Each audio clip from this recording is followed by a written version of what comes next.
what's going on? Alex Basha, what's going on? Oh, I got a shout out. Oh, we got a super chat. NYT Music already, man. $5 super chat. He's hype. That's what's up, man. 12 people already in here while we warming up. I'm cooking up in here with the king. Let me know if y'all can hear the king. We're doing some mic check. King, what's going on? What's going on? Yo, here today. Yeah, Stitch had said something earlier, too. He was like, he said, do the Nintendo topic first so the rest of the show can have high energy. him not knowing that, that's my topic. I know that's what's funny. He could kill me. But yeah, make sure, let me know if y'all in the chat, y'all can hear King, y'all can hear me good. Make sure, you know what I'm saying, you can hear the levels before we go live and all that. You know what I'm saying? Lethal migraine. Nobody ain't talking to me, y'all. They ain't talking to me. I want a PS5 coming to Minnesota. I assume this launch will be like the last console of Minnesota will reject PlayStation once again. All right, Others Inc. says yes. So that means yes, you can hear both of us, right? Others Okay. Inc. So let me know. Let me know. Am I the only one that's waiting for this band to get up so I can get to this gym? All right, perfect. My man, Others Inc. Thank you, brother. Thank you, brother. So we just chilling. We just waiting for Solve and Addict to pull up. But we will be going live, hopefully, within the next 15 minutes. See y'all in a bit. Yeah.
Oh wow, salute Chromix, man. Welcome to the realm. The joy button, you know what I'm saying? Yeah. Lord Silver in the building. Yeah, we sorry, y'all. Attic is in the bushes. We don't know what's going on, so we're gonna give him like another 5 minutes or so, then hopefully he can join that process. So that's what's going Let's on. hit that. Let's hit that right there. Let's hit get that. that to them. Let's put them shields in there. Yeah, put the shields up. Welcome. You already know, grounded some fun. What's going on, Sin? Yeah, we was up late, man, but I don't know what happened with Attic went to bed early, Sin, and he still he in the bushes. I don't get it.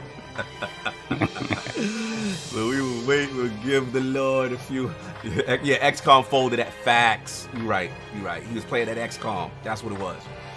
It was the new joint to drop, right? Well, he bought the old joint so he can get all hyped for the new joint that dropped this week. That's what it was. He didn't have that already? I thought he had that already. Well, remember the new one that's coming out. We're going to talk about this topic. No, I know. I'm talking about the old one. He didn't have the old one already? Either that or he just plays it again. He plays XCOM only. So, Yeah. All right, y'all. Yo, shout out to Stinger. Attic forgot it Sunday. No doubt. Yo, make sure y'all heard Solve okay. Y'all heard King okay. Because, you know, how this audio situation beats sometimes out here. You know what I'm saying? Velvet Lulu Attic will be in rare form, no doubt. All right, we're going to give him another 5 or so. We're going to mute and then we'll start this thing up. All right, y'all.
And we are live.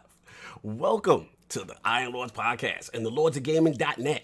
Episode number 154. Gamer Forte, what's going on, brother? I see you. That's Anthony right. Chipbuck, that's what's up, man. Yes, sir. And it's another glorious Sunday. We're back at the round table on the Lord's Day.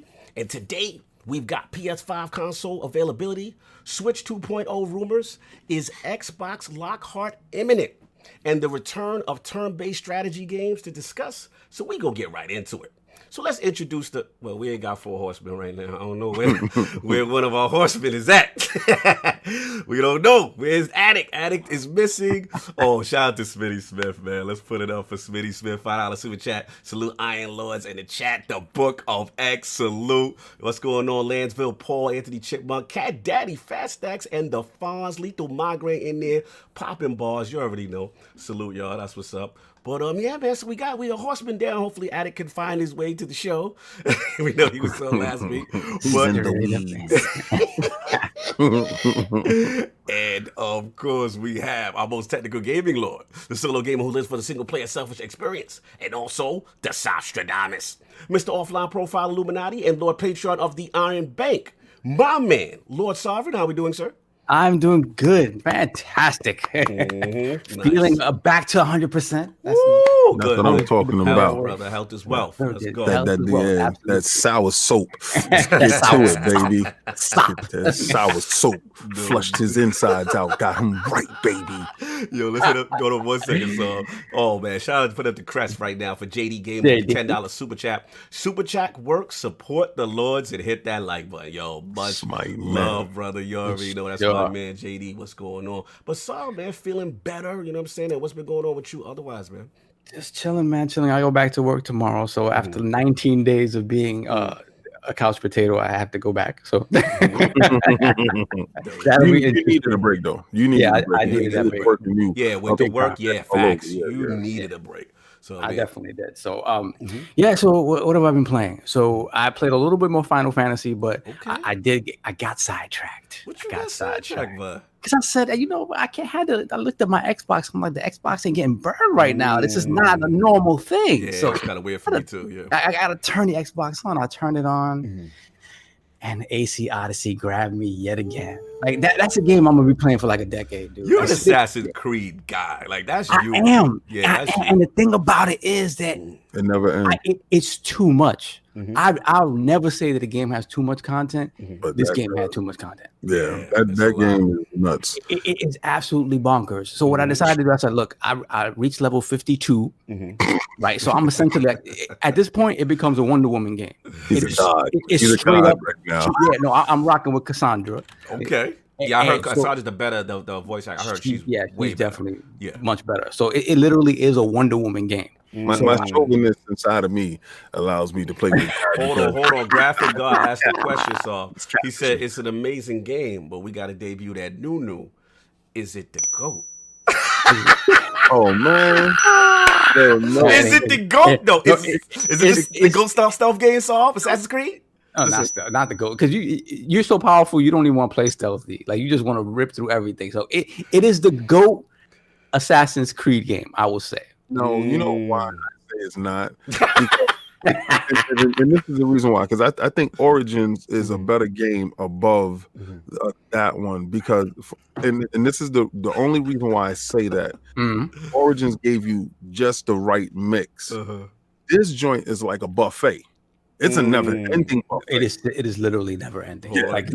Hold on. Once Smitty Smith is back, he on me, right? Throw up the crest, $5 super chat. Legend has it, my fellow warlock LordCognito is still searching for a PvP match on Stadia. Hang in there, brother. Or wait till I get to my part. I got something for you, Smitty Smith. You will continue to wait, right? Bro, I got you, bro. Yo, shout out to Graphic God for the go. Yo, salute the Graphic God, y'all. Yo, he be always hooking us up, man. Taking care of the realm. Got that new, you know what I'm saying? That new GOAT. You got to get to me, because that GOAT thing was not supposed to be here. Nah, we like that Graphic God. That was fire.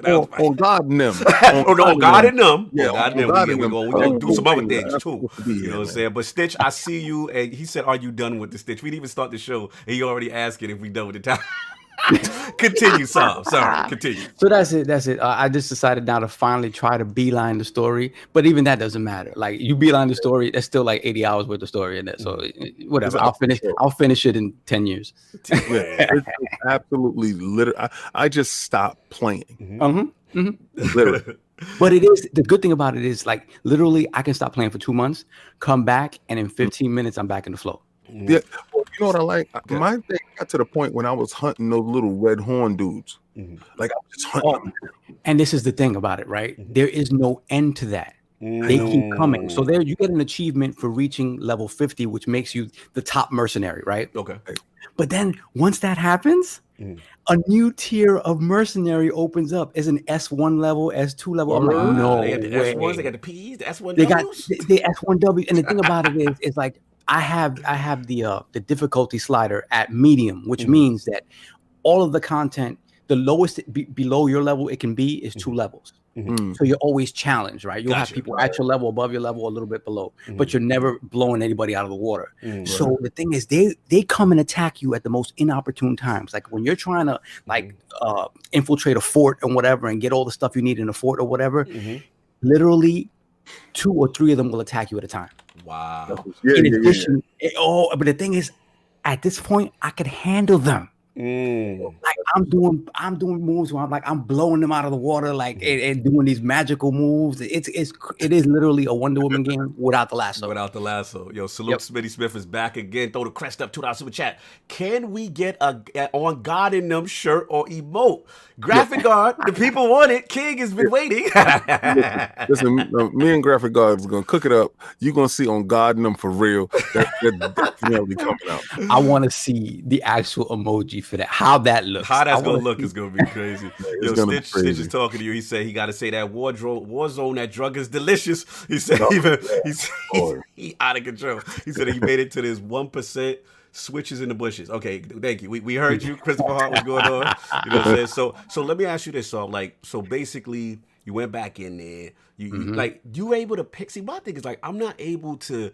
When I leave an open world game for a while, it's hard for me to just jump back in. So you were able to just get right back in, remember what you were doing, and these when it comes to open world action games like an AC. Odyssey is kind of like an RPG, but it's still more action game than RPG.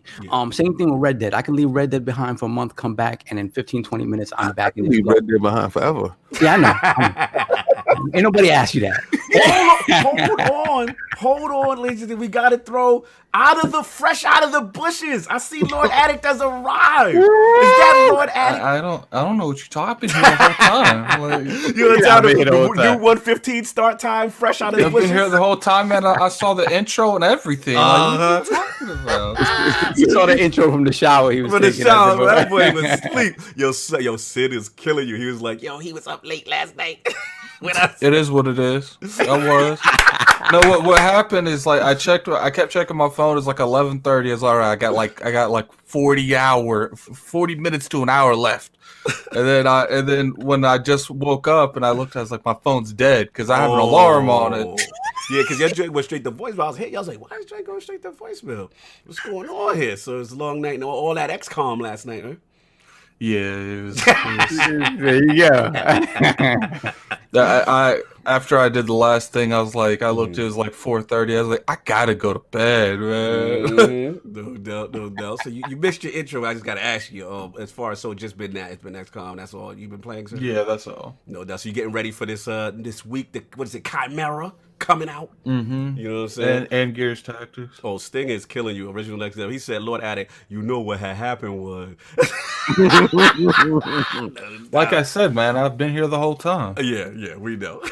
So that's been it, so otherwise? Yeah, pretty much it. That's pretty much, I got to get back to Final Fantasy, so I'll do that during the week. No doubt, yeah. Please get that done, because like I said, I will talk about it on next part. Yeah, I did not watch any of that. I know. Please stay away from me. Stay away from me. You know what I'm saying? I was like, what the hell is this? I said, oh, that's not for me. That's not for me. Not for you. And, of course, we have the Incredible Hulk of this, a.k.a. the XS Gamer. Ooh. The Lord of Combat Sports. King of the statues, who demands nothing less than that premium experience, and is the leader of the Fraud Alert movement. Ooh. Beloved Lord King, how you doing, sir? You know exactly how I'm doing, but before we get started,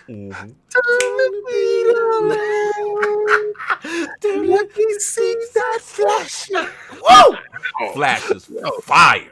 That is probably the most intricate statue that I had to put together, and I am not in any rush to move to a new place to take him apart and put him together. They go PlayStations, they're coming. But dope.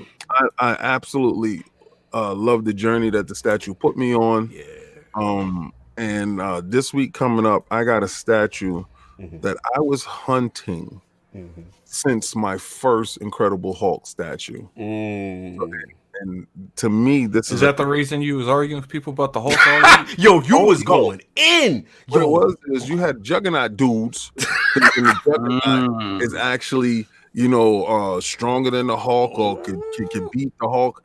And it first of all, it boils down to the writer, right? That's true. That is true. Yeah, who's ever writing the story, they're gonna show you who won. Right. But if they fought 7 times and the Hulk beat him 6, I mean, my man is up on you. Damn, he got him 6 times. Man, my man's up on you. Wow. And then one dude, because I posted the picture of the Juggernaut standing next to Hulk. I just wanted to see how they look together. These dudes turned it into a fight, like the Juggernaut will beat him. And I said, you know, you're talking to a comic book historian, right? Like, I'm in here with your little feeble knowledge, talking this crap, and you're gonna have me smash you. Like, why would you have me do this to you? So my whole logic with the Juggernaut is this: anytime I just smack your helmet off and you defeated, or I pull down your pants. Why you gotta relegate him like that, King? Why you gotta do him like that? Come on, it's the Juggernaut. Remember that? Yo, listen. They disrespected him by pulling his pants down and sticking a cable in his butt and shocking him to sleep. Yo, your man's not strong enough, baby. Let's just leave that alone. Your man's not strong. He need more people. Now he needs way more people. If they could pull your pants down, they just did some high school joint to him. Pull his pants down and put electrical cord in his butt and threw him in the water.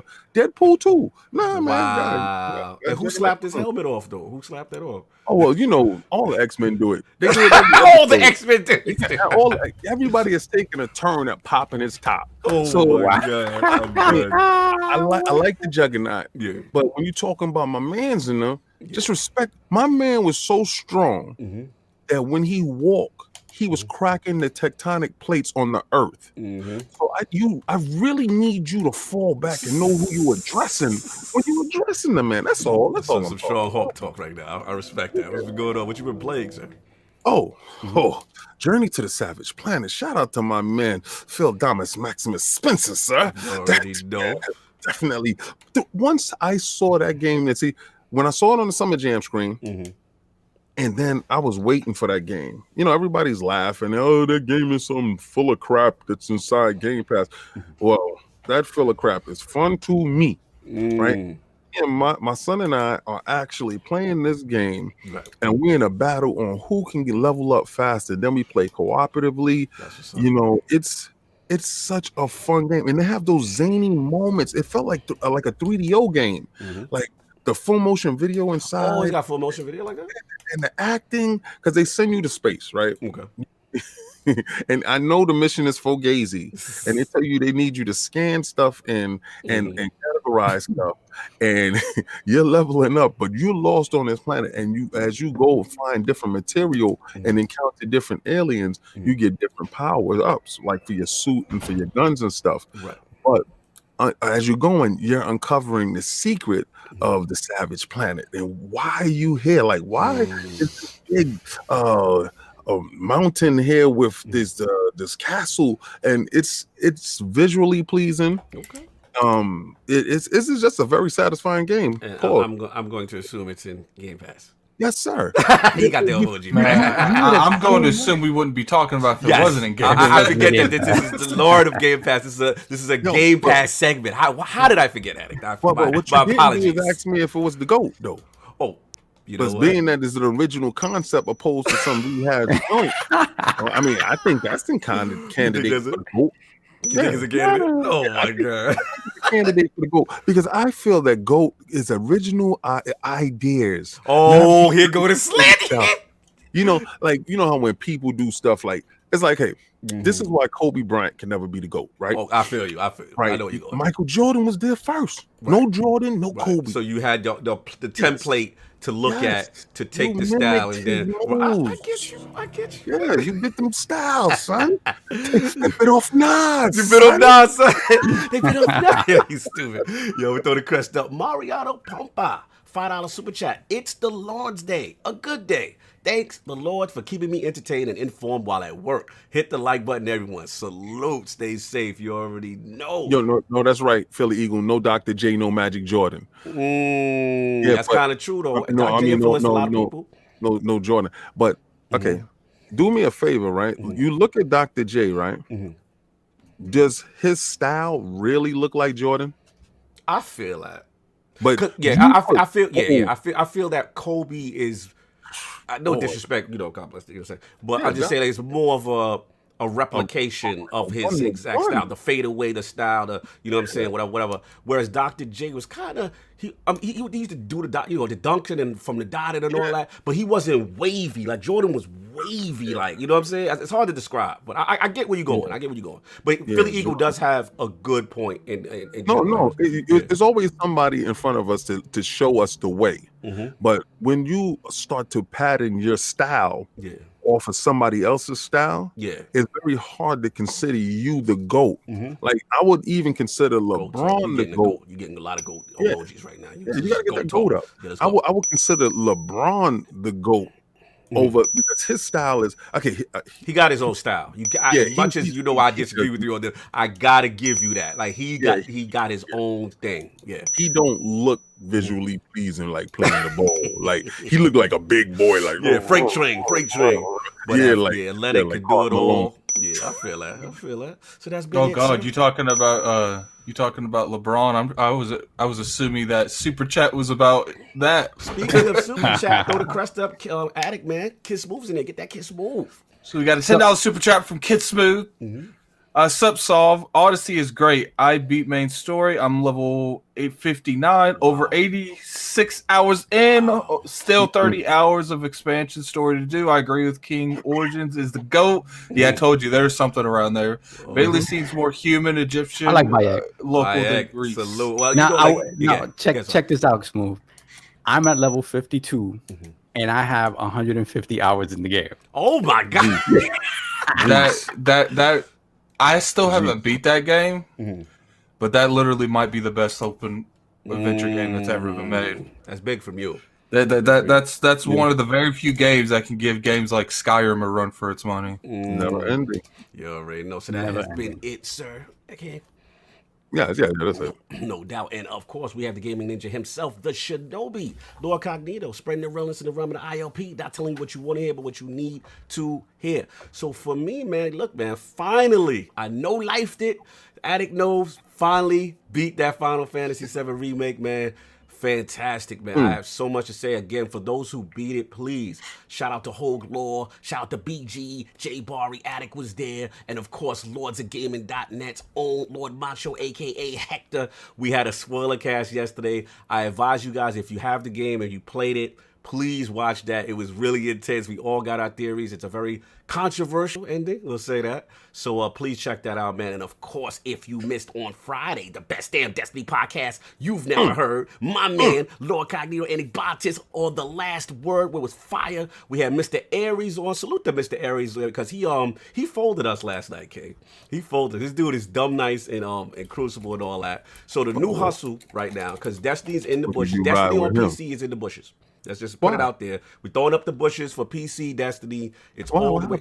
Actually, PC might be in the bushes right now. The bushes is on for PC. Whatever. They fold in Call of Duty Warzone with all these hackers, all these cheaters. Oh, yeah. They folding Steam and Trials of Osiris with all these hackers, aim bots, all this foolishness. Yeah, and you know what's funny, King? I know where this conversation about to go. You about to get in. So, we had to make a tough decision. Where's my man Forte? Forte, throw the crest up because I'm about to talk to you. But we had to make a tough decision, man, because it's like, obviously PC, 60 frames per second, Destiny, goodness, field of view. Then you got Xbox, which got the 4K HD, but it's only 30 frames and no NVMe and no SSD. So I'm just like, you back though? Nah, but you know what I had to do? Stadia. I had to get to that Stadia. Stadia was coming in hot. So here's the thing. Now I'm gonna keep it a buck now. it has this weird film grain. It looked like they washed out, like they colors. It's something about their colors is washed out. I heard it's an old Chinese flick. Right. Yeah, it got that grainy, like, you know what I'm saying, like you watch the 1970s joint film over your joint. But 60 frames, no field of view though. You can't pull that. So basically, it's the Xbox version washed out, but with 60 frames. So, you know, and you know, it's a little input lag here and there, but you know. Wait, there's no such thing as a little input lag when you come to a first-person shooter, bro.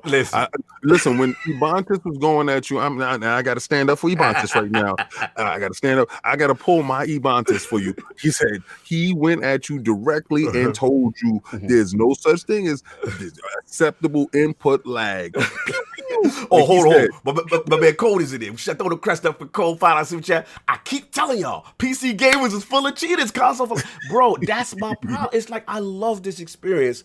And these dudes is out here ruining it. The people that go play at it. Why don't you just go back to the Xbox and just cut it out? Stop. Because we need Series X. I need the Tower of Power. It can't come soon enough. To be fair, like I've heard them both play, and I've heard them play in Steam, and I've heard them play in Stadia, and they sounded way more entertained in Stadia than they ever did in Steam. Right, now let me explain why, Attic.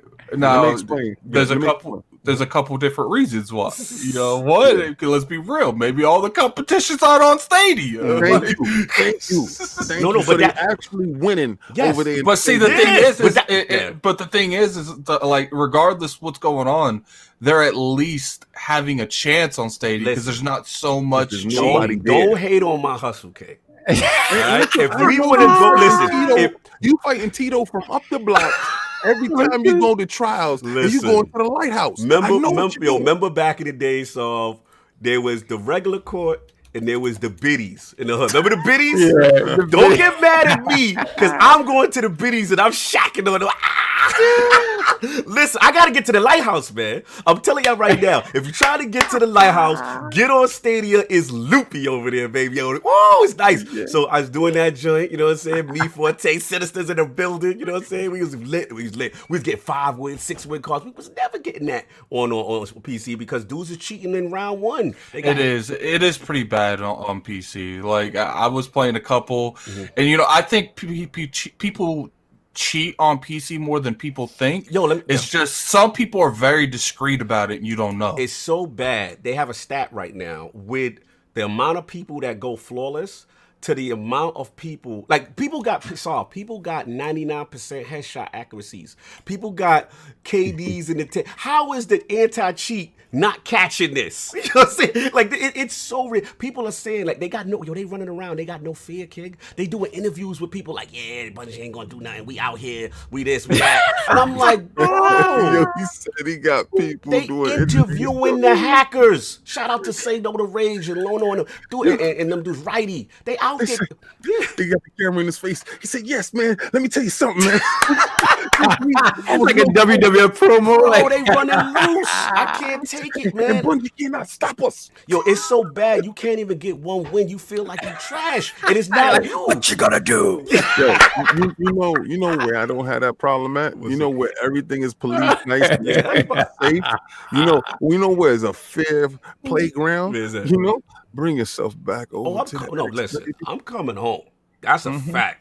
It's just I need my Series X. I need that 60 frames. I need that NVMe for free right now. Stop it. Nah, we not doing that muddy, that slow molasses movement. We not doing that. We not the molasses. You right now, you on Stadia with the free food. They gave you the free food. Free, man. Free 99 is undefeated. Yeah. Yo, shout out to Stitch, $5 super chat, throw the crest up. My hat off to all you who bought the Final Fantasy VII extended demo. Switching switches.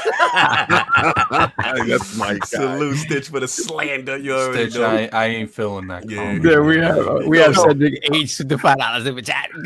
Gonna catch the rest of the podcast later. I gotta clock back in. No doubt, Cedric H. Stay safe, my brother.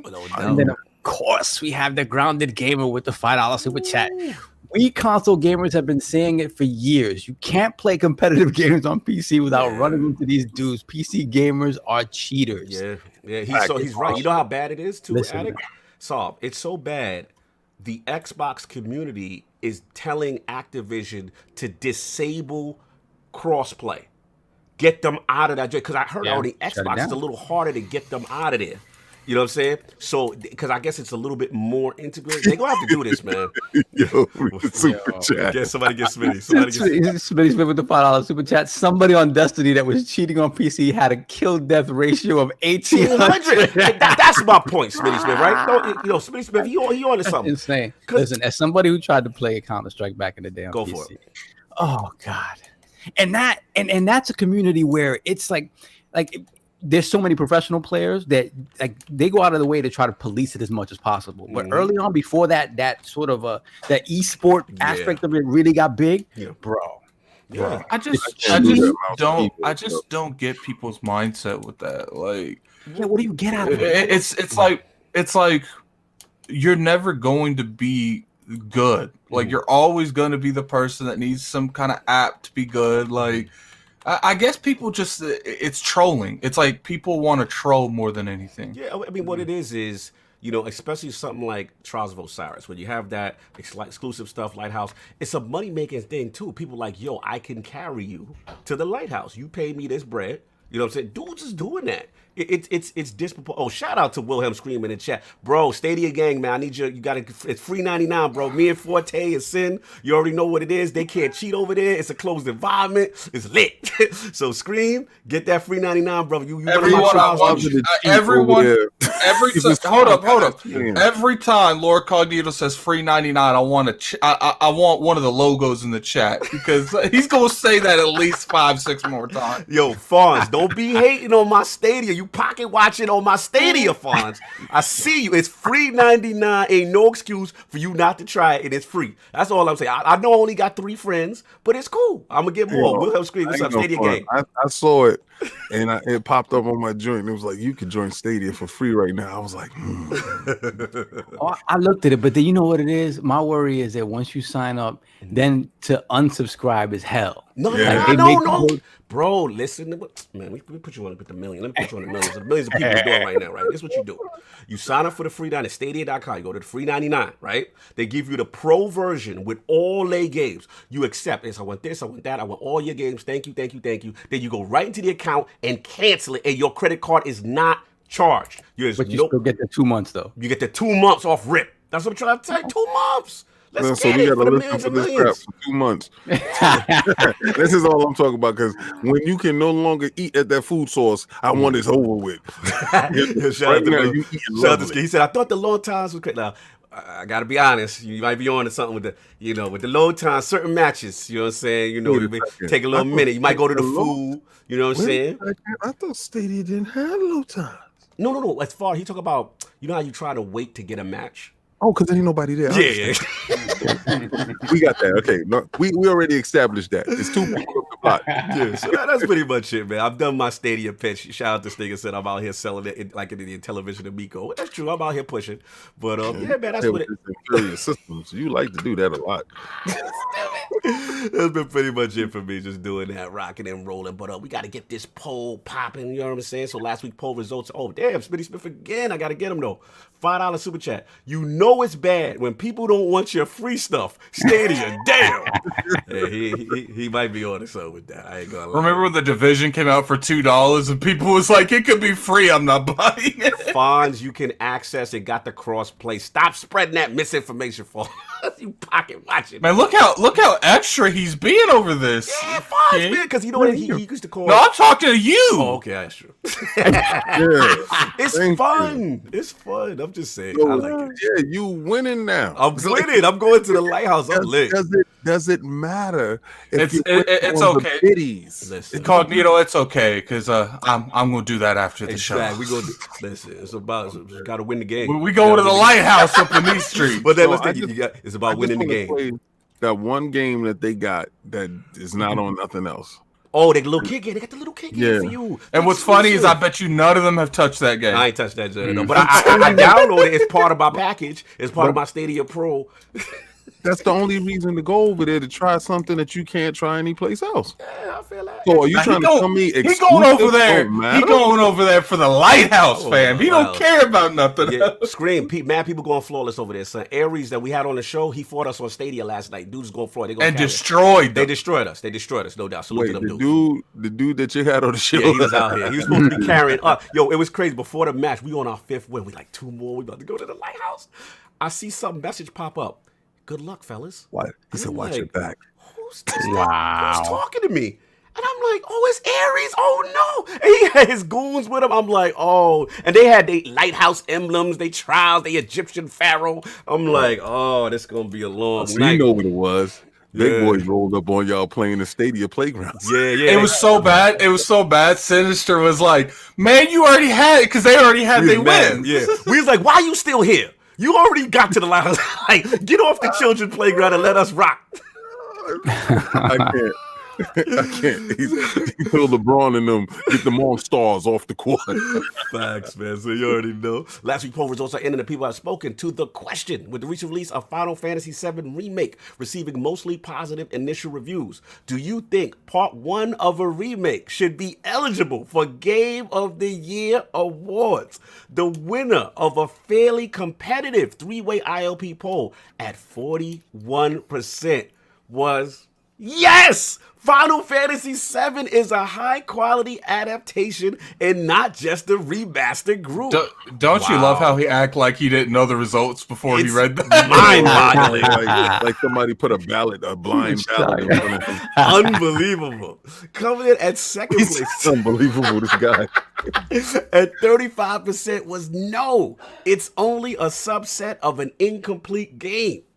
And in last place, at a close 23%, was I don't care. Y'all better keep that same energy for Resident Evil 2 and 3 group. Shout out to all the lords who participated in the poll. Lord King, how do you feel about this, sir? I don't care what they say. I mean, I'm gonna keep it real. Journey to the Savage Planet is the GOAT. Your game is out here with the template, but I do see nice things and I do hear nice things. That's what's up. It's all boils down to people's level of enjoyment and how you choose to spend your money and enjoy your stuff. So God bless, say less. That's nice about that stuff over there. But I will never give that game the GOAT when it has bare bones from a relic that was years ago when I was younger. So I'm not. I feel you. I feel like it's your choice. I understand. Yes, sir. You know what I'm saying? Oh, shout out to Stitch again. $10 super. Wow, $10 super chat. Cog. There's no option to turn off crossplay on Xbox, but it can be done on PlayStation. There is cheat that is activated before the game starts, and the anti-cheat software can pick it up. PC Master Race. Microsoft really needs to make that a mandate. Wait. So you said on PlayStation, yeah, they could turn it off. They could turn it off. You know why they could probably turn it off? They probably still they're protecting the children. They're protecting. That's why they can turn it off. This is where it goes south. They probably still have that joint, that 1-year exclusive. So next year we'll be able to turn it off too. Listen, man, they out here, man. Yeah, I did hear that. It's so weird that Xbox can't do it. I heard you can do it, but then you end up being in some like super empty lobby where nobody don't know about the hustle that you're doing and ain't nobody to play with kind of situation. Yo, you in the lobby with the real ballers and the cheaters. You already know, man. So we got to get into this show. We got to get into these topics and all that good stuff, man. So up first, Lord Addict, man. A lot of PlayStation news going on, man. What's popping in the world of PlayStation 5? Oh, you talking about how it's not going to be free $99? It's rumored that it's going to be $4.99. It looks like there's also going to be a shortage on launch, and there was something else that I can't remember. Well, here's the thing. Shot from the Bloomberg report. Here are the key points from it. It said far fewer units of PlayStation 5 in first year than PlayStation 4's launch. They said the virus, because I'm not going to say the name, affected PR plans. Sony may forego a press conference for PS5 release date and price, and that game devs anticipate a $500 to $549 price for PS5, and then also a PlayStation 4 Pro and a basic PlayStation 4 price cut is considered. So those are some of the major tidbits from the other. Did you just say they might forego a press conference and release of it? I mean, but I think that sounds stupid because obviously they're not having a press conference with people there. So I don't. What does that mean? Like, I mean, they're not gonna like a digital press conference. Like what? That sounds really strange. Yeah, I mean, I'm very confused if King is being sarcastic or he's being No, right now. I'm being curious with this because okay, all right. The way it's worded is doesn't tell you like what it is. That doesn't make no sense to me. What the hell are they talking about? Like, I want to see the box displayed. Don't tell me PlayStation 5 next year. You see what you get in the bag. In a bag. I mean, well, let's be real, right? The controller was revealed just the way it was revealed. There was no press conference for that. You know what I'm saying? It was definitely that going on. So let's get into Saul. What do you think about all this, man? The most interesting part about this is when you read it closely, they saying that their production capacity isn't affected at this point, right? Right. China's back up and running. You know, they're gonna by June they should be able to produce the amount of consoles that Sony would expect to produce. Now, what they're saying is that because they cannot bring that price point to what their base is accustomed to, they're off the rip going to make less consoles because they think it's going to sell less. It has nothing to do with them not being able to manufacture what they want. Well, that's a bold statement. And but that's what they're saying. I love it. This is the song I want here from now on. No, but this isn't me making it up. The article is saying this, and I'm like, what the hell? What do you mean? So you yourself believe that you're gonna piss people off to the point they're not gonna jump on the bandwagon because that price point is not where they expect it to be. And so you're making less as a result. I don't know. That seems it doesn't feel like Sony to me. Here's the thing. Let's read. It's not the same Sony. He's been saying this. Let's read the article. Let's see what was shot to Bloomberg and them dudes. He said, okay, Tokyo Bay they said they're limiting their initial production run in part because it feels that the PlayStation 5 specs, ambitious specs, to weigh on demand by leading is at a high price at launch. And of course, we talk about those parts, you know what I'm saying, as far as the access to that. They said the virus has affected Sony's promotional plans for the new device, but not its production capacity. Then they said the company has told assembly partners it will make 5 to 6 million units of the PlayStation 5 for the fiscal year, while Sony for the other PlayStation 2013, it sold 7.5 million units in the first 2 quarters. So they're definitely, like you said, Saul, anticipating less. And then they said the last thing, they said the game developer talking about components cost pushing up the price required for Sony to break even. Sony has struggled with its price setting decision for the PlayStation 5 because of scarce components. So it is I agree, Saul. It does feel self-imposed as far as, you know, the amount of things, because it's not producing it is going to be the issue. But what I was going to ask you this, don't you think, as far as maybe because of the climate of the virus and just the way things are with the economy, maybe they're saying to themselves, we maybe need to pull back, in reference to that? What do you think? I'm gonna tell you this. This is Sony. You know how many people are clamoring for the PS5, right? Regardless of whatever we say, right? People are clamoring for the PS5. Right. It's going to sell like hotcakes no matter what. Right. We already saw, like, in this particular climate, apart from not making it difficult to complete games and ship them out, the desire for gaming has grown exponentially just because that's what people are home doing it. So they're underestimating, to me, what they can sell. This self-imposed sort of like paring back of what they can do. It doesn't make any sense because those consoles are not going to stay on the. They're not going to die on the shelf. That's for sure. Oh, they're going to move. Do you think that the reason that they're doing what they're doing is because of whatever they're doing to build this? They want to make sure they meet quotas, so they're not over promising anything. Oh, King feels weird, but guys, no, but that's the thing. They don't even have to promise anything. But the fact that they've come out and said, but they do have to low key tell people, if you want this, you don't have to reserve anything. Oh, it's gonna be a bloodbath when it launches, no matter what. If it had 10 million out there at launch, it was gonna be a bloodbath anyway. King knows. King is the king of buying 10 of these. Yeah, King will buy 10. You know what I'm saying? Like, and even then, it's a bloodbath. In a piece. Exactly. So it doesn't make any sense to me. To me, it seems like they're hiding something. They're not saying something that it's happening on the production line. That it's slowing it down a little bit because this feels like a stupid reason. I hear where you're going, Saul. Just to counter, I just want to say, I mean, we do got an epidemic, man. You know what I'm saying? Like, as far as like, maybe they said to themselves, like, look, if we put out all those, I mean, we feel that they will sell out, right? Wherever they put out is going to sell like hotcakes, right? But maybe it's just like a slight cautious thing from a standpoint of, look, we don't know and then also remember the retail aspect, right? Retail is really shut down right now. You know, from a lot of. And I get that 100%. But the thing is, if they had come out and said that, right, that makes sense. True. When they come out and say, look, it's basically saying the wording sounds weird. Yeah, but because they're saying that because we feel people are not going to find the price point appealing, we're going to make less. That's what the reason they gave. They didn't give a reason about Corona. They said because of the constantly influx situation with the pandemic, even those numbers could change. They did say that, but their reason for paring back from the jump. The reason they gave is because they feel that the price point is going to be unappealing and people won't jump on. Listen, this thing is self-imposed, right? Okay. That's what it feels like. This is what you do when you go inside the bar. You put the self-imposed position on your wallet. I'm not going over this amount. Okay, so everything about this new Sony seems budget. All right, now the only reason why we are upset because we're used to ball out Sony. We used to Sony coming in balling out. Our logo just I know, my bad. Yeah, I got you. All right. So what I'm seeing is, and what I don't like with the wording is, first of all, you don't got to tell anybody anything. That's the first part right there, because all you're doing is showing signs of weakness.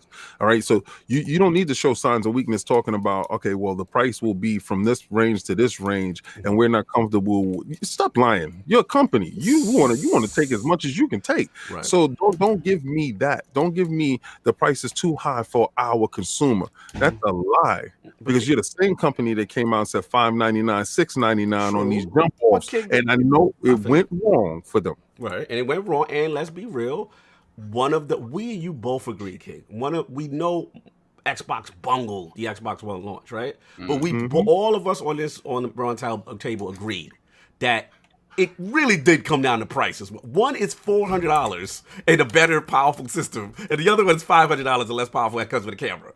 Like, it's not rocket science. So my thing is, if they had their best, my point to you, King, is this: if they had their best arguable generation ever, right, with the PlayStation 4 at a $400 price point, don't you think they would be more inclined to want to try to reach that? And being that now that the price numbers are coming out as far as how expensive the parts are and how scarce they are, and let's be real, their SSD is scarce. No, remember the memory. Remember we had the ILP and the Samsung Galaxy phones and all of them is taking the components that they need. Everybody, who the heck just jumped in? Oh, shout out! Oh yeah, he under the wrong account. Shout out to Swat under the wrong account. Lord Swat the OG under Lord Lady Panda's account. Salute. What the hell? Yeah, continue. All right. Hijacked. Yeah, your volume level is low though. I can't hear you. Real low. You're really low. All right. Hopefully, you get his situation. But continue. We have a new challenger. Yeah. Continue. All right. Super chat too. It's this way, right? The components is AMD promises a certain amount of components, right? Now, and that's just the CPU and the GPU. Yeah. But we also know that the SSDs and other components is being made from other, companies, right? Absolutely. But they know what allotment that they're going to have. Okay. Right? So Sony is saying that we're going to throttle that back. The production of the systems, though, right? Right. Not because of the simple fact that we can't get it. No, I agree. Yes, right? I agree. We're going to throttle it back because of the expectations of the price point. Right.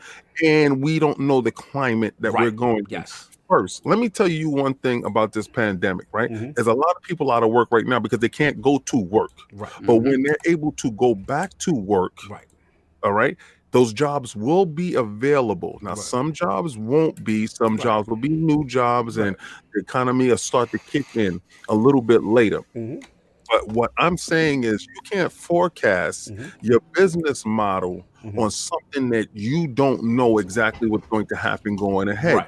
whatever your business model was going forward, you want to achieve that.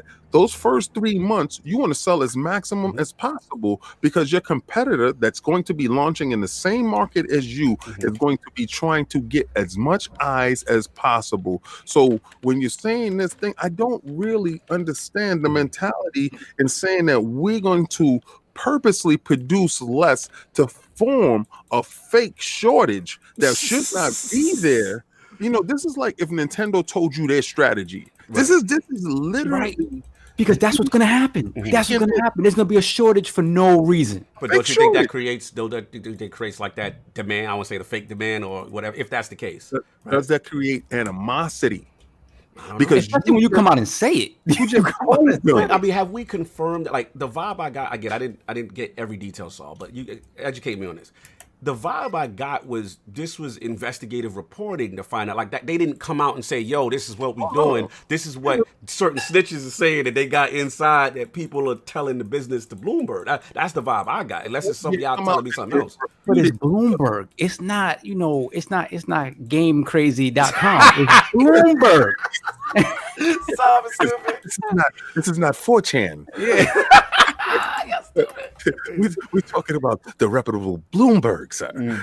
So didn't come out and say, no. We'll be producing as much as we possibly can to make sure that you're happy. Client comment. Yeah, so you know that means if somebody tells you, are you guilty or not? I'm gonna take the fifth. You know, oh boy, guilty as hell. But it could be they just not ready to reveal their plans. That also could be it. Okay, I'm so sick and tired of people giving these dudes a pass talking about, you know, Sony not talking right now. They just really coy. I have to agree. I have to agree with King on that. Like, how much longer are we gonna let Sony go quiet without being like something's up? But like, this is gamer impatience. I mean, what about y'all just being impatient? I don't move think how they want to move. We am almost at the end of April. But they got the PlayStation 4, the most dominant console. They don't need to work on your time. Well, you know what's funny? They worked on my time with the PlayStation 4. By now, we knew a lot more about the PlayStation 4 than we do the 5. We know the controller. The fraud alerts. We know for a fact that this is a fraud situation in progress, and we need to roll up with the lights on them and see exactly what's going on. Because I'm not gonna front. I've never heard a company come out and say, now usually dudes say, we're gonna have a shortage. You know, we tried to produce as much. I've never heard of a secret come out that said, they're gonna purposely throttle it back. They're gonna purposely make sure that what happens to little Timmy under the Christmas tree that get a PlayStation because evil Sony said not for you, no soup for you. Out of control. Hold on, let me get this super chat. I gotta respond. Shout out to Stitch with the $2 super chat. PlayStation 5 dead on arrival at 550. Thoughts? Yeah, that's a high. That's high if they do that. Yeah, then we had shout out to Brap, Basement Radio Arcade Podcast, $2 super chat. Salute, Lord. Salute, Basement Radio Arcade. And Christopher Hart for you, King. $2 super chat. Sony will be walking on water with the PlayStation 5. Yeah, yo, you'll be walking on water to go get one because it'll be overseas. So you just make sure that you got your passport ready, Freddie, so you can get on that plane to go get your PlayStation 5. Adam, you gotta get Smitty Smith. All right, let me pull it up. We got a $10 super chat from Smitty Smith. Jim Dance Move Ryan. Who's that on the Summer Jam screen wearing a tutu? Oh my God. Smitty Smith. Oh, that's Chris Hart, Jim Dancing Move Ryan. I've been looking for a new dance partner, Smitty Smith. I bet you have. Savage. Oh my God. Listen, man. All I'm gonna say is this is the official statement that they also said in conjunction with that, which was basically that they said the production volume can still change. They said depending on the virus situation. Sony has asked employees to work from home to mitigate the spread of the virus. Its board has been unable to meet and approve business plans for the current fiscal year, including those for the PlayStation unit. The meeting was originally supposed to take place in March. Sony said last month that it plans to release results for the year ended March. Board couldn't get together. They ain't got Zoom. Oh my God! We're talking about billionaires, millionaires. The board can't get together. They ain't got phones. The board can't get together to make a decision on the. They gotta be in the same room. That's another thing. That's another thing. They're saying that their promotional plans were thrown into but everybody's promotional plans were thrown into that. According to the virus has already upended Sony's promotional plans. The company may forego hosting a public press conference for its PlayStation 5 release date and price unveiling due to infection fears. It's the last one. I'll give it to King. The public press conference makes 100% sense. Yeah, just do a digital thing. Yeah, that's fine. Recently, it was forced to reveal the DualSense PlayStation 5 controller in a hurried fashion. Who did that for you, baby? Who did that for you, baby? So Dominus Maximus Spencer up there, baby. Who did that for you? It was forced. They did not want to come out. They would come outside, King? Who the hell did that? But this is the thing. Like, how? Okay, so whose fault is that, though? Like I said, you shared it with developers outside of Sony, so your partners as well, people that have a vested interest in keeping this stuff secretive as long as possible, and you can't trust them. Like, so what does that have to do with having to rush? We not gonna gloss over this. It looks spooky, but I'm just saying. I mean, they were forced. They had the virus is hitting them hard. What are we supposed to do? It's like them whatchamacallit, them Instagram celebs that have their nudes leaked, and then they just leak them themselves so that they get ahead of the leakers. You know what I mean? Like, so we can't come outside. Okay. And then I gotta get cold. This is when you get your butt whipped. You run to your big brother, and you think he gonna fight for you. He said, "Back outside." You gotta take that butt whipping yourself. Yo, hold on. We got 2 super chats from two of my peoples, man. Shout out to Optimus Cole, man. That's my brother. $5 super chat. He said, "That's real about the board meeting, King." He said, "Zoom is insecure. No way they would discuss that on a Zoom or phone call. Use Microsoft Teams. That's all. That's it. You think Microsoft is not having conference calls on their phones? Microsoft is sitting there talking about we can't meet in person. Oh well, to the business. That's true. All right, King, you on to something. King, you on to something. You know what's crazy? You know what's crazy? Because I can't see you face to face. You know what's crazy? It's actually low key. It's like Sony acting like they drug dealers right now. We can't say that on the phone. Like we need certain things, man. We can't just come straight out and say something. Hold on. We gotta give it up to the homie, man. Cycle Gamer, that's my dude. $5 super chat. Just wanted to say, oh damn, the chat went up. Okay, there you go. Just wanted to say, share some of that stimulus check to one of the best podcasts in the game. Salute y'all, my brother, man. Cycle Gamer, man. Salute, bro. I got Cycle on the show. What was you gonna say, King? It's just like you said, Addict. They doing like that, like it's a drug transaction. Like they say, I don't see you eye to eye. We are not doing this deal. like what is going on? What Sony is this? Yo, Optimus Cole, you know and I know. Microsoft is moving in the same space, but they don't having the same hiccup. I feel like this is just a cop out. I don't know what it is. I mean, I don't want to get off. You say it feels weird, and I get it that it's not directly from them. But like I said, it's Bloomberg. Bloomberg is going to publish. Yeah, Bloomberg is not in the console wars and none of that. They just going to tell you what they heard. Like they're definitely not. Like you said, this ain't game crazy. Hold on. We got royalty in the realm right there. That's my brother from another. That's my man right there. That's the husband of the year. Yes, sir. That's my guy, man. Say something to the people. Let me make sure we can hear you, Swat. What's up, guys? There we go. He's in the back. What's up, guy? I got the ILP shirt on. Good to have you in. So, are you listening to all this banter that's going on with PlayStation 5 and the reports from Bloomberg? Did you get a chance to see any of that stuff, or you need me to send it to you while we're talking? No. I think I read a little bit of it last night when you sent it to me. So, what's your feeling, man? I think if they had a lot to go on, they'd be shouting it from the rooftops. I don't know if they're gonna walk on water, but I'm just waiting and seeing. You're just gonna wait and see kind of moment. He said if they're gonna walk water. No doubt. We gotta get this super chat. Shout out to the JD Gamer, $5 super chat. Price is so important every generation. If PlayStation 5 fails at price, what could the effect be? And would we even be having this convo if Microsoft's Xbox One launched at $399? Interesting. Yeah, price is important. And we have heard that they are willing to kind of wait and see what Microsoft is doing as far as I think they know that Microsoft's willing to adjust, and because if you want to get technical, we still don't know the price of the Xbox Series X, and it's looking like the S is about to get announced. So let's put that into consideration. We're gonna have the S and the X revealed before the PS5 is revealed. Like, we gotta see all that without eating in person. Solve. Yo, you stupid. So we got mad super chats. We got Cole. Yeah, we got go. Ben. I need y'all to catch up. Help me out. Shout out to Optimus Cole with the $5 super chat. Microsoft has custom tools that they built that they know that they can trust and are secure. Sony is way behind the proprietary collaboration software. That is for sure, Cole. That's for sure. But that's a them problem. That is a them problem. You know, you're a multi-billion-dollar company. Like, fix that. They use the PlayStation 2 service. He's ridiculous. Shout out. They're using the cell processor. Shout out to Shroom Kingdom, $2 super chat. Bloomberg out here acting like Tekashi 6ix9ine. Listen, man, they just reporting the news, man. They ain't locking nobody up.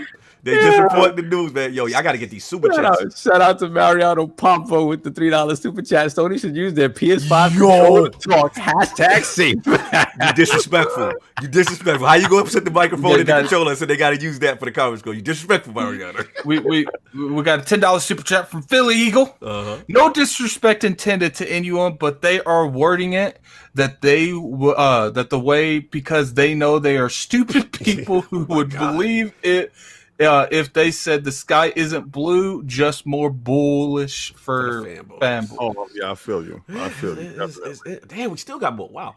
Restored Hades, throw the crest up, $5 super chat. Growing up, Sony has always been the aggressor. I know you all remember the Crash trailers with him standing outside Nintendo asking Mario the facts. You're right. It is. And I will say, in King's and Sov's defense, yes, it does feel out of character to see them on their heels. Sov, you got to get Brap. He's up next. Shout out to Brap with the $5 super chat. Phil Spencer also said the plan is to launch Series X holiday 2020, but that there are no guarantees that happens. Recent BGR article, that is true. To be honest with you, he said software was the biggest. Be honest, if I don't know, Brap, if you listen to the Unlocked interview, the vibe he got, because I shout out to Ryan McCaffrey, and he actually was on your show before.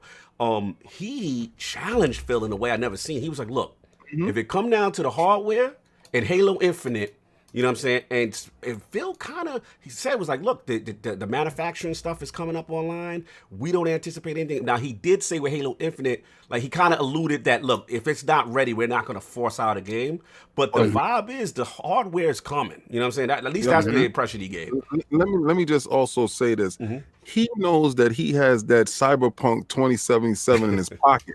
So so he can actually say the game that is so highly anticipated that we're making on our own, we're not going to force it out the door just to meet hardware.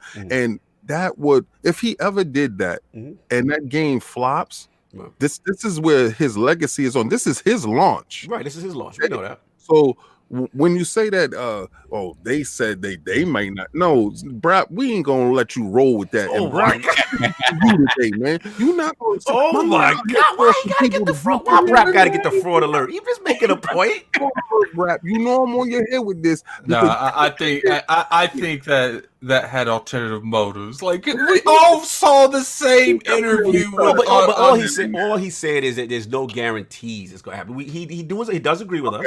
But no, I have to call it, man, because in that interview he was very confident that it was going to come out. He was said he was like the consoles is extremely ahead of schedule. Right. He's like we even have a take at home project right now with them. He's like, if anything gets canceled or delayed, it's the software.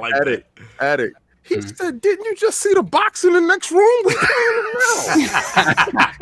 We ain't playing it. Shout out to you. We got to get the Rain G4, man. $5 super chat. Sony may have, these chats are flying, like they keep going up. Sony may have AAA games in the works and waiting until it's finished to show off at launch.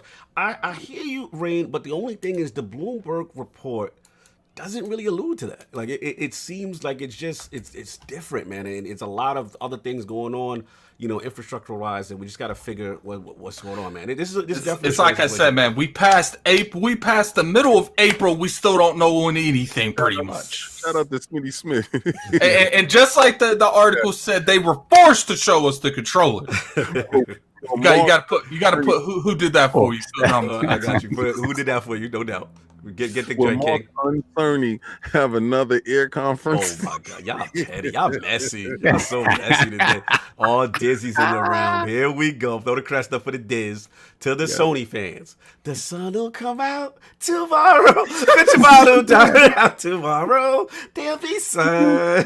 Just thinking of he's singing the whole song. He said just thinking about it. Yo, I can't with you. You can't be doing the Andy song, Diz. You out of control right now, man. You're savage. Listen, man, I'm gonna jump in real quick. This is a good one. I don't know, man. I mean, I will say this. Yes, we have to. And here's Cognito with the middle ground statement. I'm just gonna say I don't know. I can. Go ahead. He got to do his political. Go ahead. Saying I don't know is political. It's okay, King, because we got Solve on us this time. Okay? Y'all all on the same page. I'm just saying I don't know what's going on. I will agree. Yes, it looks shaky, a little different than the Sony I'm used to. Absolutely. But I can't go crazy only for one reason. I go crazy. When are you going to go crazy? You know when I'm going to go crazy? When? I'm going to go crazy if June when they comes only by. release 5 of them? If June comes by and we still don't got enough. You know what I'm saying? Like June to me is my internal cutoff, right? Wait, okay. Okay. Let's go. Time out. So we're on to June. Okay, like got you. E3 June? E3 June, yeah. So the normal time that we will normally like if they are quiet during that period, then they getting the fraud alert emoji from me. They getting the concern, like what's going on. Like at that point, you got to be in production. You know what I'm saying? You got to start moving and grooving. So all this, get at it. You gave yourself the fraud alert. I like that. I'm starting to be convinced that the PS5, even maybe the Series X, but when Microsoft seems to be a little bit more confident when it comes to the Series X coming out because they've actually made comments, they've showed what the console looks like. Right. I'm starting to think that the PS5 might be delayed till 2021. Like I'm really starting. Rap agrees with you. He thinks both consoles could be. Oh, I'm not believing in Brap with that X. I already know. Phil has come hella high water, bro. Listen, I don't think across that water, he's gonna give them to you. That's the advantage Microsoft has because Microsoft is focusing more on Game Pass and the ecosystem. Right. The games are gonna be there, right? Even if Infinite isn't there, right? You're still gonna have to be. If the machine for whatever reason doesn't make it out this year, which I don't believe is gonna happen, I think it's just the fact that the ecosystem is what matters overall. Now that carries. That's where me and you on the same page. That's where I'm with y'all. Phil, look, who did that for you? Phil is prepared. To me, they have shown that during about to get that Aurelius. Yeah, during a crisis, they appear to be the better prepared company. Based on what we're seeing as far as the rollout, as far as the marketing, as far as all these things. And he doesn't seem the level of transparency is so much like that they just, to me, when I see that, it's like a kid that's prepared for the test. You know the dude with his school time, he be like, yo, I still got to study. And you know what I'm saying? Nope. You don't get to see because he's trying to study. He's scrambling, to do stuff. This dude is like, yeah, I'm ready. When's the date? What day is the test? We're ready. Like, wait for Tuesday. Yeah, like he feels Tuesday. Comes from them dropping the ball in 2013, though? Yes. And I think Swat, I completely agree. I think what it is 2013 showed, it actually taught them a harsh lesson. I agree with King's point that this is his launch completely detached from the old infrastructure as far as the Terry Myerses, the Don Matrix, and all that stuff. He said on Ryan McCaffrey's thing that he had to build morale up during his leadership reign. So I think that they said to themselves, I think King is on to something. I think that what they said to themselves is three things. One, transparency. Let everyone know what's going on. Two, we can't lose the power narrative, right? Three, what Solve is saying, we're going to push services, xCloud, all that stuff. So actually, that kind of approach, especially the services and xCloud stuff, really is conducive to a climate that is going through an epidemic like this, right? Where hardware is hard to get. The retail could be stymied. They are moving and grooving because their model kind of alludes better to that type of climate, whereas Sony is kind of the more traditional, the brick and mortar, the stores, and getting it out there. And I just go away because we're seeing that they need to be all in one room to make a decision. So when you all have to get together to make a decision and you waiting for the holdout to allow you to get to work while other people are still moving. Listen, what I've just noticed is Microsoft is doing probably 3 different launches in 1 year. Yeah. And these dudes can't get one launch together right. You talking about xCloud rolling out, right? Because they're doing xCloud right now. If you don't think that's a rollout and a launch, they're doing a soft launch and getting it in everybody's hands right now. And they're building an infrastructure and linking that to the Game Pass and allowing you to be part. He does got a point. He's got a fantastic point. And then they're talking about the S. Then they're talking about the X. Why can't you just get a controller and a system out? Why can't you like market leader? What's going on here? Well, you remember when they were talking about when they were talking about supply chains might be stymied by the fact that the taxes coming out of China and all that stuff. That was an issue, right? And immediately you saw that Microsoft pivoted and said, "Oh, we have contingency plans for that. We're manufacturing in the Philippines or something like that." So they already had contingency. Yeah, exactly. They had contingency plans for production before all of this going on. Right. I think Microsoft's big thing is they're like, look, like regardless what happens, we're gonna have to throw even if we have to throw money at it. If it's a possible scenario where this does not get delayed, if we could stop it, we're doing that. Let's get these super chats. We are behind. Optimus Cole, $5 super chat. There is a whole chapter on custom collaboration tools in the Book of X. We got a $2 super chat from Stitch. Sony don't know what's going on. That call. We got a $2 super chat from Smitty Smith. Optimus Code is on to something. Yes. Put that on to something up there, man. I got it for him. I got you. We got a Rain G4 $2 super chat. Sony has the Tower of Sour. Oh my. Hashtag dual no sin. Oh my Lord. I'm controlling messy today. Oh wow. We got a $5 super chat from I am not pronouncing. Someone else pronounce that. Mariano. Yeah, that's definitely not a white thing I can say. All right. So what could Microsoft do to force Sony to show something, if not everything? Got a $2 super chat from Rain G4. You need a permit to buy a PS5. Sam, Smitty Smith, $5 super chat. Microsoft has all their ducks in a row. They are prepared. The Book of X. Who did that for you? Okay. What can Microsoft do to make Sony come outside? You're about to see CMA. You're about to see the SmackDown. Like you ever been watching wrestling? You get that dominant wrestler that just be running through and he's yelling out who's next. Shout out to Goldberg. He's looking like Goldberg right now. And I want him to tailor it back a little bit because sometimes when you win too hard, people start to root against you. Right. What are you talking about, Phil? Yeah. I like the dominance. I like how everything is going. Let these dudes come out and then smack them back. That's what I think. That's literally what he's doing. I mean, I think his thing is that this is my theory. I believe that the Lockhart will be something that they use as a reactionary method. There's a lot of chess and gamesmanship, that I feel is going on, and I think that they have allocated. But what surprised me, to your defense, is when they said, when I read in the Bloomberg report that they hurried the controller out. Why are you hurrying anything out? Why aren't you ready for that? So I gotta agree with y'all on that point. Like that part, when I read stuff like that, that concerns me. I'm like, you should be prepared. Did you see what Microsoft did right after they released their controller joint? What? They showed the controller for the Cyberpunk. They leaked that out. Oh yeah, with the console. I do have a question for you guys. I know it's not a topic, but the whole website thing flashing. Yes, that's what he talking about. What do you guys think that's going to be? They've already, because that's going tomorrow. That's tomorrow.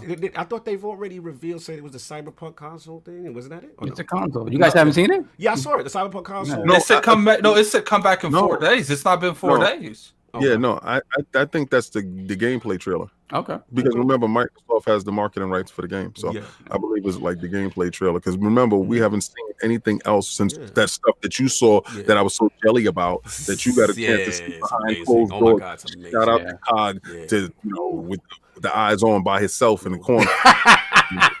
Shout out to CD Projekt Red for blessing LordsOfGaming.net. Shout out to Gene in the chat, Lord Gene from LordsOfGaming.net. He said, yes, it leaked. And I think Lord Mahmoud was the one. That's my brother right there. He put that up on LordsOfGaming.net. It's up there right now. You can see the console. I don't like the design. I like the controller. I don't like the design. But I heard this console glows in the dark. You know what I'm saying? So that's an interesting thing. I'm not buying it. I can tell you this: I will get that controller. Yeah, and if I got and buy it. I don't know about that, man. Glowing in the dark, that's scaring me. Now the question is that console going to be $300? Yeah, well, you got that topic. You know, if you wanna roll right into that, you wanna switch topics and roll right into it? Yeah, we can switch up the order if you want. You know what I'm saying? We can switch it up because Switch Stitch don't like no switch topics. So, I mean, it's gonna be pretty hard to switch the topic with the little light things. Well, I just switch up the lights. You know what I'm saying? The graphic card gave us I got the power. Power lights up, man. Well, no, because we got this switch. All right, King wants to switch though. All right, King is. Oh, we got mad super chats. We got to get JD Gaming with the $5 super chat. Don't forget that Microsoft is launching a dual screen phone later this year. Might not need a controller with that one to play xCloud. That is true. More all-in-one devices to play in their ecosystem. Smitty Smith with the $5 super chat. Microsoft is like World War Hulk. Sony don't want no parts of this combat. Messy. And then shout out to you want me to get it? Yeah, get it. Shout out to Spoon Man with the $5 super chat. Hashtag infield dominance we trust. Hello, boy. It's been a while. Facts.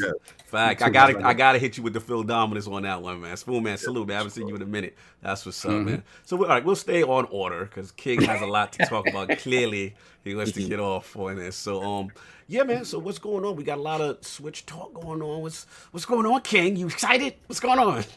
So I like when you set it up. Okay, yes. So from our knowledge, you know what I'm saying, as far as the Switch, there's some rumors that's going on. I want to shout out, I believe the gentleman is Mike Heskin. And what happened is there's a lot of basically actually the Switch, all your guys with the Switches, you got your firmware 10.0 came out. So with this firmware, and I believe Homeboy is a vulnerability researcher, aka professional hacker, most likely. But so it looked like in this data mine, he found out that there is a new model Switch. It's definitely confirmed in there. It's the NX something ABCD, and apparently this model has evidence of a secondary display exclusively for this model. So this is data mined information from this 10.0 firmware leak. So yeah, King, I'm just gonna give it back to you. I know you brought it to my attention. I did not know about any of this because I haven't played Switch a little bit. But what's your thought process, man? It's your topic. It lives. I will take this. I will purchase this. Give me a clamshell Switch. Wait. Are you saying power? King Switch coming in hot? Boy, did you just not read it? Did you just not get data mined and they just told you that? Listen, it makes perfect sense, to be honest with you. These systems is coming up, and I don't know how the hell this Switch has been keeping. They've been keeping pace, if not running circles around the Xbox and Sony with the same games. Now, some of them might be a little bit muddy, but dudes is running out there buying these games. So they know for sure they cannot keep pace with these new systems. And I think this is the next evolution in that, but I missed the double screen. Like I missed my my 3DS. Yeah. So now that I get the double, I will definitely Can you tell me why you like the double screen? I need to hit it. You a 3DS guy, right? Please explain to me why you love this double screen. The map. Oh, wait, time out. You can literally put the map I'm on the only screen. here for Switch. All this stuff y'all did back in the y'all pioneered it for me to make it hot.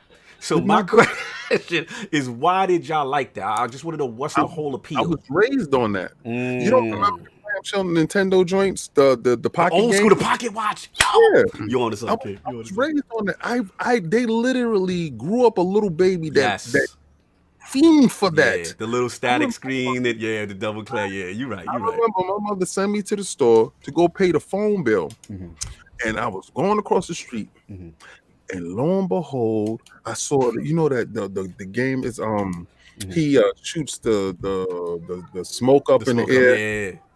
So it was like the plant game or something like that, and it was a dual screen. And I went in there and I paid half of that on the phone bill, but I brought the case.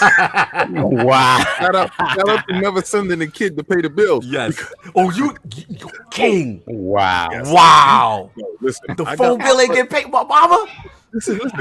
I know he got the whipping of a life. That was the best beating you ever got. Yes. You know why? Because they went to the store. She took me right back to the store with the game. Was like, yo, how could you sell this to a child? He said, I don't care about none of that stuff. There's no returns and no refunds. So I knew after a period of time, my mama wasn't gonna play it. She gonna have to get that over the beast. Yo, that's lit. Let's get Swat in here, man. So obviously this firmware rumor, you know what I'm saying, about the Switch. Now, I believe also you and Lady Panda, y'all come from the 3DS era and all that stuff. So how do you feel about this firmware datamine second dual screen new Switch? I don't know. I like the Wii U. I'm a little nervous about. I wanted to show what it is. Yeah. More than just like being data mined and being talked about like, oh, this is what it's going to be. Right. Because honestly, what I'd much rather prefer is a Switch with like a 6-hour battery life. Like, I feel that. Didn't the new one have a longer battery True. life? The new one. not long enough. Yeah, not long enough though. Yeah, I agree. But it's better. It's better. Yeah. Yeah. Go ahead, Swat. So that's mainly your point on this.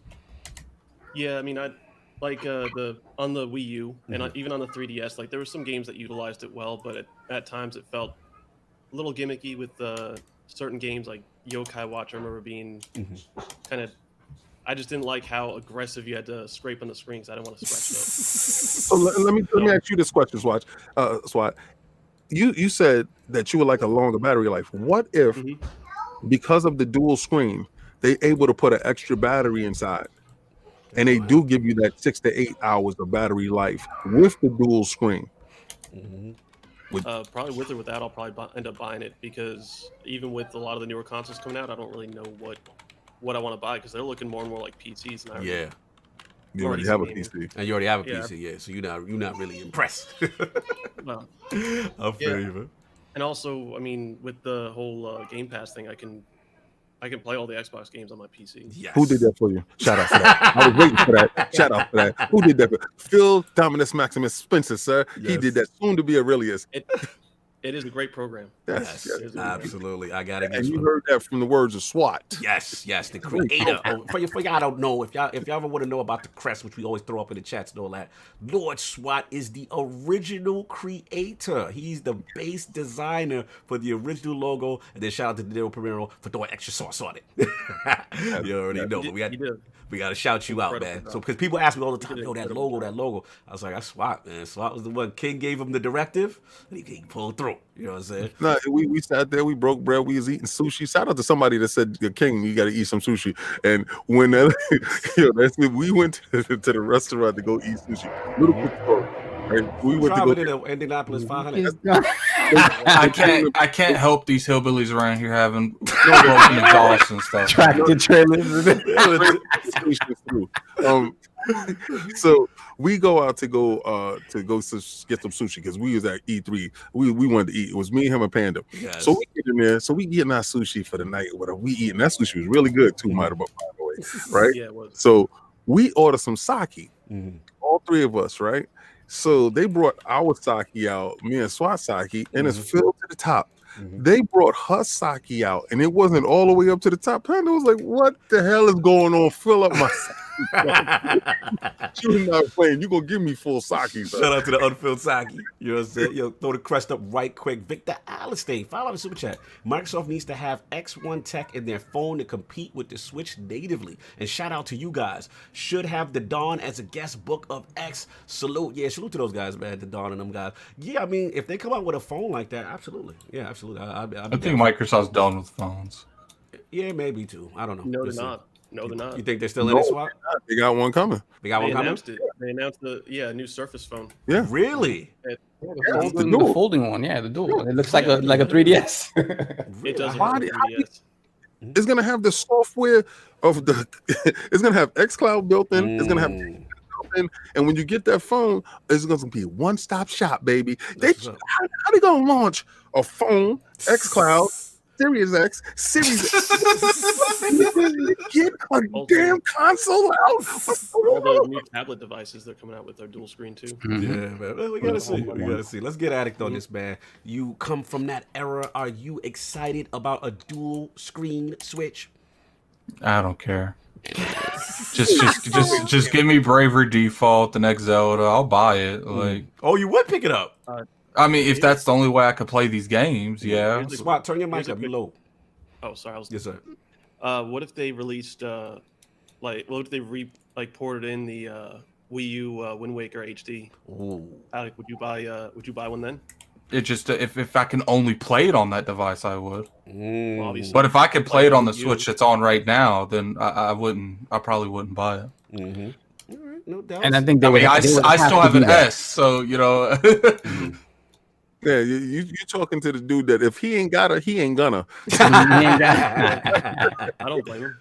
No. That's what's up, Soft, man. Where you at with this dual screen Switch? Are you excited? I don't know about excited, but I think no, it's not coming in hot. It ain't coming that hot. But what I will say is this: it feels like, and hopefully I'm right, but I don't know because this is Nintendo we're talking about. By going the dual screen route, they're trying to unify. They realized that they're still going to sell plenty of 2DS and 3DS. They're going to sell plenty of those, right? But my hope is that they're finally realizing that they need to unify this ecosystem as much as possible under the Switch banner. And that's my hope, right? That you'll be able to play these 3DS games on this new dual screen Switch. Right. In addition to games coming out for the Switch moving forward, we'll have that option where you can use, like I said, the second screen for like a map or something like that. Because it's like anything that doesn't have a dual screen, you're always going to be pressing the select button to go to your map or whatever. Right. The 3DS just made that. It just made it easier. You just had it always in front of you, and you could do different things with that second screen. It isn't game changing per se, but it's a move that makes it feel like they're looking at their ecosystem more as an ecosystem, and maybe. And this is wishful thinking. Maybe they'll be gouging you less for your money. But that's a lot. But do you think that this system replaces the dock system? It could be, right? They were saying something about how the code names indicate that it's a hybrid system, or the codes. It leads them to believe one is a hybrid, one is like a standard console, one is straight up portable, right? So depending on how it's lettered and numbered. So I believe this one is supposed to be hybrid again, where it's portable and additionally it can be plugged into a dock. So if that is the case, I think maybe the original, the OG straight up just dock version kind of gets phased out. And this will be the new hybrid, and then you still have the light as your straight up portable. And you know how it stops the scratching screens by you making it a clamshell. You just put the clamshell in, and then you no more scratches. Another thing, right? Forget about the dock, right? If you're not going to put actual power in the dock, then forget about the dock. Just give me the HDMI port on the machine itself. Plug it in. I don't like my joint laying on the table. What's up with you? I like my joint. I like first of all, nobody like their joint just laying there. Like, just don't do that. Like, but again, if it's folded, if it's nice and protected and folded, it's a little thing unto itself. I can do that. You see this right here? Stand up and look all nice and pretty. Get a little stand, right? A little kickstand. You see that? There you go. The little kickstand gave out. Yeah, their kickstand is in the bushes. Straight up. Oh, that's the phone kickstand. Okay. But I like it like that. Like, I like presentation. Don't give me my joint just laid out like this and be like, here you go. That's not nice. That's not pleasing to me. That's not no clamshell. Let's get a little dock. Let's make it look nice, please, Nintendo. I want that. God. But that would mean that either it folds both ways, right? Because you want the screen on the outside. No. I want it closed like clamshell, like a clam. But you just want to be able to stand it up and look at it. I want you to walk in my house and be like, "What's that?" Right. Like, you know what I'm saying? Like, if it's laying out, Right. you're like, oh, what's that? Like, Is that a book? Like, is it? you gotta have some. I'm a visual type of dude, so it gotta look nice. You walk in, they be like, oh, and it's next to your TV. You take pictures, it look nice. If it's laying flat, they be like, what's that thing laying? They don't even care. No. Shout out to True Kingdom, $2 super chat. Nintendo only doing this to resell you 3DS games. You know what? Right. I think you on to something, True Kingdom. I think you on to something with that. I'm about to jump in. Man. I'm okay as long as they'll kill the 3DS off. Look, It's gonna have virtual console, and y'all all gonna shut up. look, God bless y'all hearts with this. Well, just to bring this up, I mean, anyone remember like the original DSs? They used to come with the port for the advanced games. Yeah, I remember that. I remember that. I mean, Nintendo's done it before where they have one console that can take two different types of games, so it could be a possibility that they allow it to take games. But my question, like, one of the things I wonder is, I mean, that's you're bringing it back a lot just to have like a really low res version of games. Like, the 3DS was not really all that. Like, we're talking about like the Switch not being graphically powerful. The 3DS Can without the 3D, it was kind of hard to look at. Can we admit that maybe this isn't supposed to be like a new iteration of the Switch? It's just like a Switch that is a little bit different to give the 3DS people a little bit more incentive to get into it. And that's what I mean. Like, if you add the 3DS accessibility to this, you just increase the library like tenfold, right? By doing that. It's the hustle. I already see what's going on. And for me, look, man, this is hard evidence. I'm disgusted. I'm disgusted. I know y'all happy. This is not. I'm not about this. This is not hot. This is not Switch coming in hot to me. But what if it's more powerful though? What if that's the only caveat? But we know they're not going to do that. I don't think that. I think that's what this is. I think that they're going to kill the 3DS out. They've not made the announcement. Yep. They're like, look, like you Switch owners, like I get it. Mm-hmm. Here's a Switch that's backwards compatible with the 3DS games. And here come the titles. When we kill it. You have the Switch games and you have the 3DS games. I'm not hating. I'm just saying, if it don't got no power fidelity better in any way, and it's just a different Switch with the second screen, I'm all in. Let me change. Let me change my vote. I want to on to something. Actually, I come to think of it, if they did that, I would buy it if I had access to the 3DS games. Because sometimes I'll be at Walmart and I'll be looking for something to play. And they're fraud alert for both of y'all right now. Let me finish. Fraud Let me finish. Sometimes I'll be at Walmart looking for something to play on the Switch, and like all the hot stuff is on the 3DS, and I'm like, man, like hot stuff. It's the same man talking about 480i on the games I'm playing. He talking about hot stuff with the same graphics. But no, there's good games. They throw him a second screen, and you bend the knee for an extra screen. I said it has to be compatible with the 3DS games. Fraud alert on both of y'all. Have you played any of the 3DS games? Have you ever owned a 3DS? All the Switch and there's no power happening, but you excited for a second screen with no power. No, right now, because you ain't getting no power that you complain about. You complain about it every game. He complained about all the time. And now all of a sudden, I'm getting a second. I'm getting a new mirror. I'm getting a new mirror on my clamshell. I'm excited.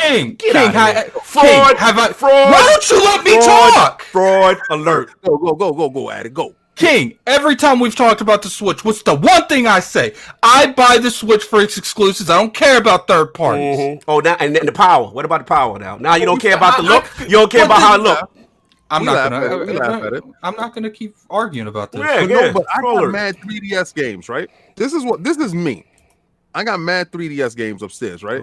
And if, like Addict said, I got a little. Keep the front alert on for this. Continue. Well, listen, if you want to put it up, I'm gonna put it up on you because you missed the Switch, man. You missed the Switch, man. But now that you got a Switch that could actually switch up and do something different, you want to say no. God forbid us want to play 3DS games. These are the same men every show. Why you want to play these games? It's the worst version of the game, but they get a second screen and they bending knees. They bending over for second screens. Okay, hold on. No.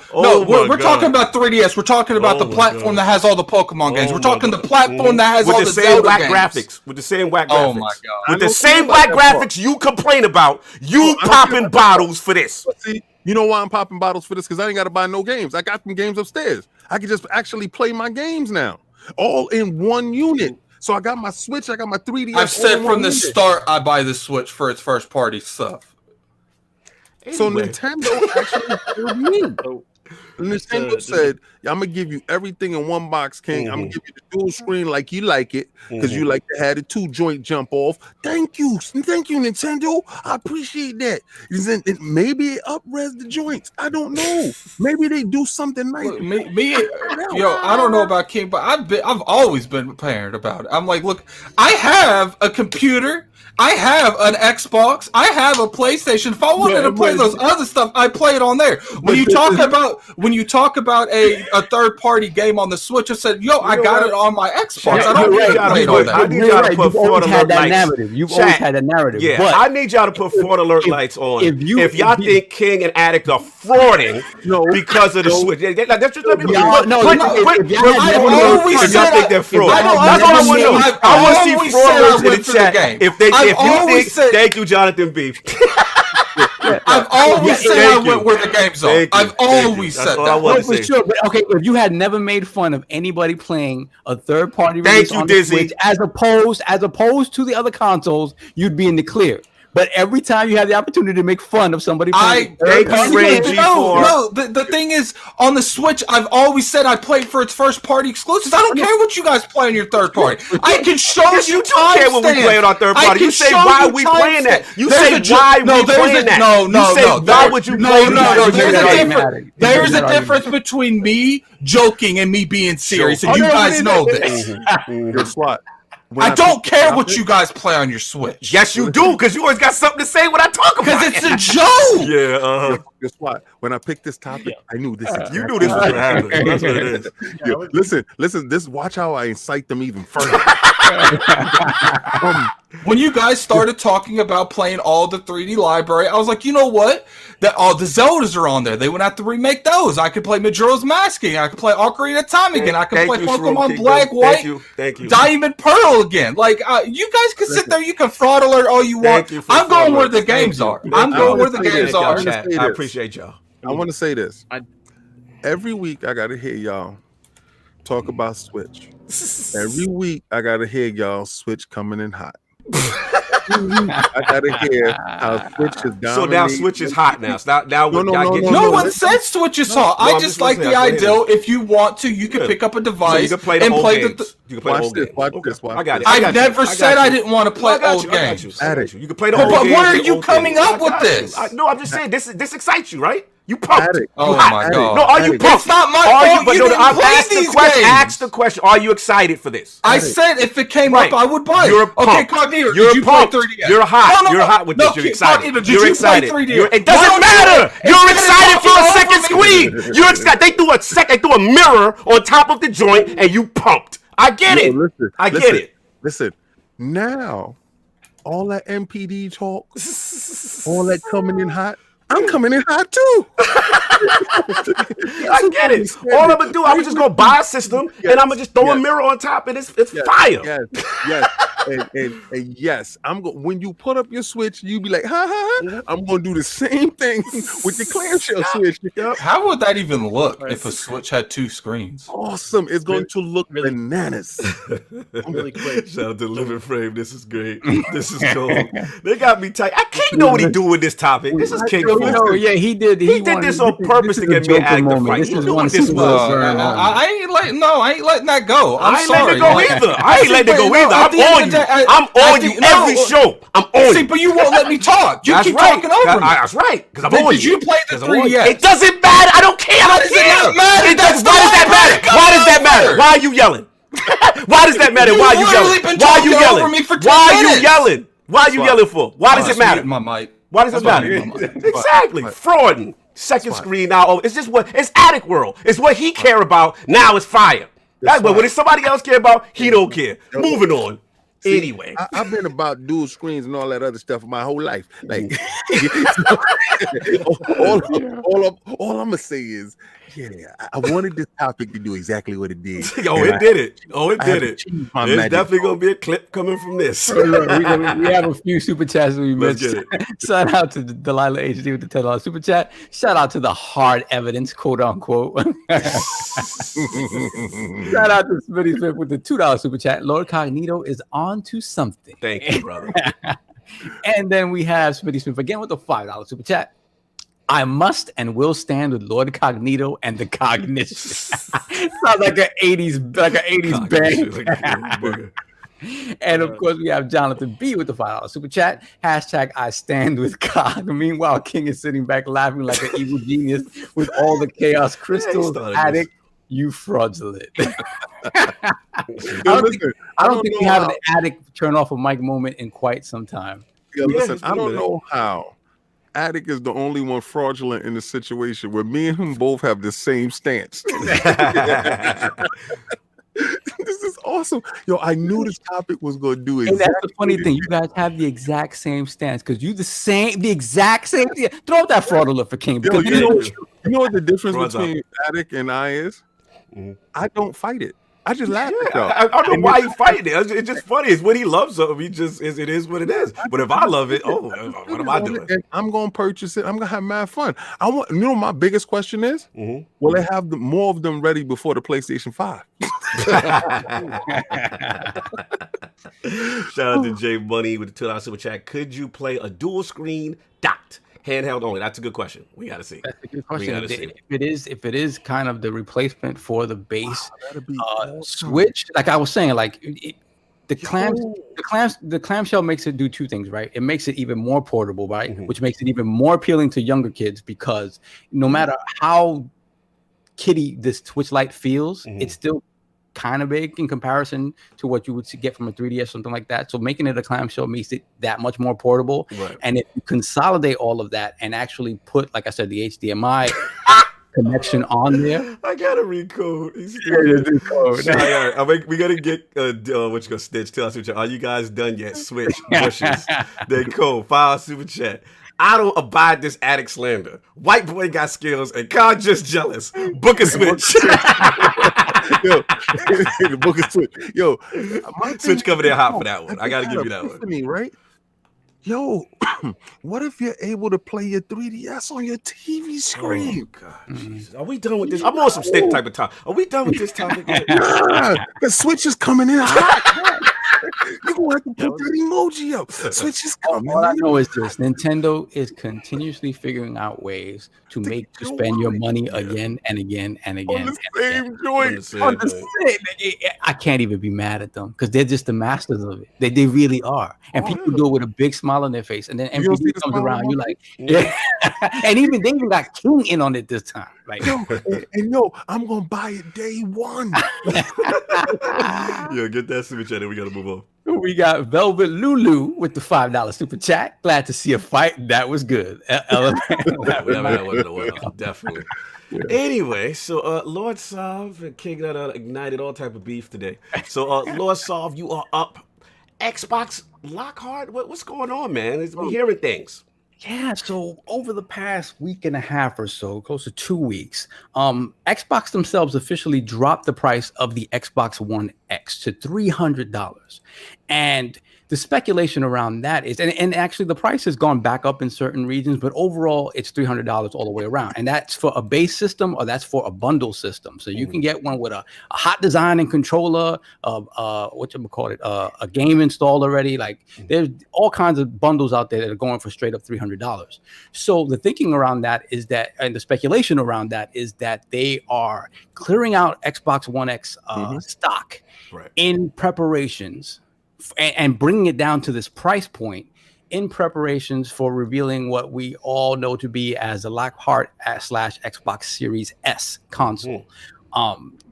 And shout out to friend of the realm, Randall Thor, for expounding on this this topic yesterday in the video they put up on the channel. Good video. Definitely take a look at that. But the speculation around it is around price, right? So the thinking is if you bring down the One X to $300, and in hopes of clearing out the stock, then you're sort of preparing the market for a successor at that price point, which is something that I said from the beginning. I said, don't be, if they really want to win, put that Lockhart as cheap as possible. $300 is super cheap. So that speculation that the Series X will be around that price point, that's one.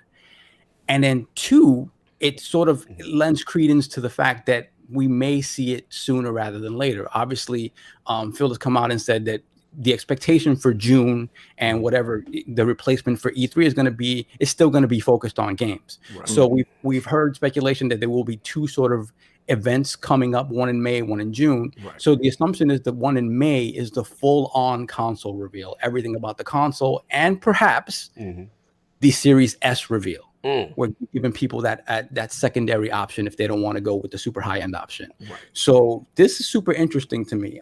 In sort of when you think about the apparent issues and struggles that Sony's having with price point, and what they want to do with their console, and if this is true, it puts Microsoft in a position of strength at the launch. And it's funny because for a long time I said to myself, I don't know about releasing 2 SKUs at launch. I don't really know, you could possibly hurt yourself. But with Microsoft really focusing on their ecosystem above and beyond everything else, it kind of doesn't matter. It kind of doesn't matter. What matters is that hopefully the games are there, but they're giving people so many options to enter the ecosystem that I think it only strengthens what they're trying to do. So what do you guys think? Let's get Swat in there, man. Obviously, we're hearing that, obviously like what Saul was saying as far as the Lockhart and stuff like that. And then in reference to, a lot of the price cutting that we're seeing, as far as the sales and stuff like that, so I'm not going to frame your thought, but what do you feel about what he said and these potential moves by Microsoft in reference to this? I think it's a really good move, but I mean, I'm no marketing expert, so I'm not going to sit here and critique that, but I think they're just trying to cast a wide net and make sure that they have the options available for everyone to jump into if they just want to play games on console, or if they want the best experience on Xbox with the Series X, or if they just want to jump on with Game Pass Ultimate and play from their PC. I think that's, or even just on their phone with the xCloud. So it's like they're focusing, I think, a lot on the games and just making sure that those are available and that people can play them any way they want. So I think that's really awesome. No doubt. Let me get the super chat then we get Addict if he's still talking. Mods Gaming with the $10 super chat, our brother from LordsGaming.net, the tech guru. No need for XboxOneX if XboxLockhart is real. $300 in my opinion. So he feels that it's definitely going to be $300. Addict, are you there, sir? What do you feel about the... Real quick before we get into Addict's point, though. Yes. Now, this is something that I struggled with, right? And I understand why. Why not make your top of the line, right? The new baseline, right? Rather than eliminate the X and then have the super low Sade or whatever, the S, whatever, be the new base, right? Why not have your top of the line be the new base? And for me, as a consumer, I think that makes more sense. Now, from the business standpoint, I understand why it doesn't work, because at the end of the day, the X having been the premium console for this long, right, for 3 years now at this point, more people have bought Sades, more people have bought S's all the way overall than the X, right? So it makes more sense that you don't sort of push those other people out of the ecosystem and tell them, well, if you want to be at the baseline of this ecosystem moving forward, you're gonna need to get an X if they haven't gotten one yet. So I get that, but I don't know, like, it just feels weird that you wouldn't have your top of the line become the new bottom. In counter to your point, don't you think because they still haven't revealed the Lockhart, I mean, we know it because we're the hardcore that it exists, but because of the fact that technically it's just been an Xbox Series X marketing push, the public doesn't even know about the web. Shout out to the cars going by. What's going on? But they don't even know about the Series S, so to speak. You know what I'm saying? That they still kind of. I feel like that hillbilly came up to New York. Yeah, he went from here. He heard about us. You don't think about that? You and got to out. Yeah, he got to me. So you don't think that's their thing? So then let's get out of here. But that's the thing, though. I definitely get that. But if this is the case, right, why eliminate the X rather than the S? I think right. You mean like that old S and the old you Yeah, I'm talking about the One X, right? Why discontinue the One X and not the S, and then make the One X? It's both. No. Really? Well, this is really talking about the X, right? Because the Sade and the One S have really been, down in terms of price. They've been cheap for a while. They've been cheap for a while. This is the first time that you really had a sustained drop in price for the One X, right? So, being that there's speculation that whatever stock is there is getting pushed out and that's it, and you're not going to get replenishment, then the assumption is that the One X is what's getting phased out completely and discontinued. I think the S is going though, so I can't see the S staying around. I give mine, but let it get his balls off. Yeah, then I give mine. What do you think about all this with the whole Lockhart? I think the X is going to get discontinued. The S is going to get discontinued, just like the original Xbox got discontinued when the S came out, and it's just going to be the Series X and the Series S on the shelves. Yeah, that's a good point. Okay, that's a good point. Okay, I'm sorry, get it. Swat. Yeah. I think they learned their lesson with the whole thing with having the two ecosystems, like what Brian's been talking about, like with the having like the 360 when they released the 360 and or not released the 360 but released the One, and they were telling people, "Oh, stick with the 360 for a while because we're still gonna have games on that." Right. And it was like, people got upset by that. So I don't think they're gonna try to release a market where they're telling people, "Oh, just keep buying the old console. Right. We're still supporting it for another year." Right. I think they'll just try to be like, "Yeah, that one's phasing out. This is the new stuff. This is the new standard. Here's a similar price point with another, the forward compatibility." I can see that. I completely agree. Almost like a replacement per line. Because just to jump in too, before I get to King, I think the S and the X remain standards for them from a marketing standpoint. The S will represent their slim, low budget, but still have good performance. And then the hardcore connoisseur has the X if he wants to go all the way out with the power. And let me just get the super chat right quick. We got G Mark. Actually, no, we had Matt, and then we had G Mark Lewis, $2 super chat. Lockhart will run circles around the One X, and somebody got to get Squirrely Dan from Canada. $2 super chat. Squirrely Dan 82 with the $2 super chat. The One X can't keep up with the new S. No doubt. Lord, I think that when it comes to these consoles, my opinion, because I think they're going to have a little bit of a hard time marketing two different consoles to two different people. I think that the whole point of the S is to obviously appeal to the casual market, and the X is to appeal to the hardcore market. Yes. So I think they're going to probably promote the S more than the X. Possibly. Yeah. Well, shout out to Rand in the chat. Rand in the chat. Throw the crest Rand. He says, I think the One S will stick around as the cheapest entry point for the Xbox ecosystem. They can sell them for $149 to $199, while the Series S will be $299 and Series X will be. And from a business standpoint, I do understand that, because you figure that the One X still has to be fairly expensive to produce, especially more so than the S. Right. So if you are going to eliminate one, then you're going to eliminate the one that's going to cost you more to make at on the production line. No doubt. Yeah, shout out to Rand. Actually agrees with you, so he thinks that the S is staying around and that it's going to be almost. But they have made it clear that they're support. Let's get King in on this, man. What you feeling about this whole imminent rumors and all this stuff for Lockhart? Shout out to Rand. I did watch the video too. Yes, sir. And I definitely put that like on there. Okay, so let me give y'all business 101. Let's get it. So y'all was asking me, how can they make Sony make moves? Right. This is how you make Sony make moves. When you took your most powerful system and you make that $299, right? $300. You brought that down. Now you're getting the price set in people's head, right? So when a consumer goes to the store, they know that it's $299. Right. They know Microsoft has this at $299. Now, I do believe that they keep the S there for that low entry part, and I do believe that the Series S, I do believe that they're going to phase out the X, right? That's going to get phased out. The Series S and the S, the Xbox One S, those are going to be the money makers. Right. Those are going to be the ones that they can actually make money off of. Right. So how much it costs for the Series S to be produced, I believe that it'll be $50 more. They make $50 per unit. Now, the cost on the regular Xbox One S is going to be dropped down, but they're still making a profit off of each box, right?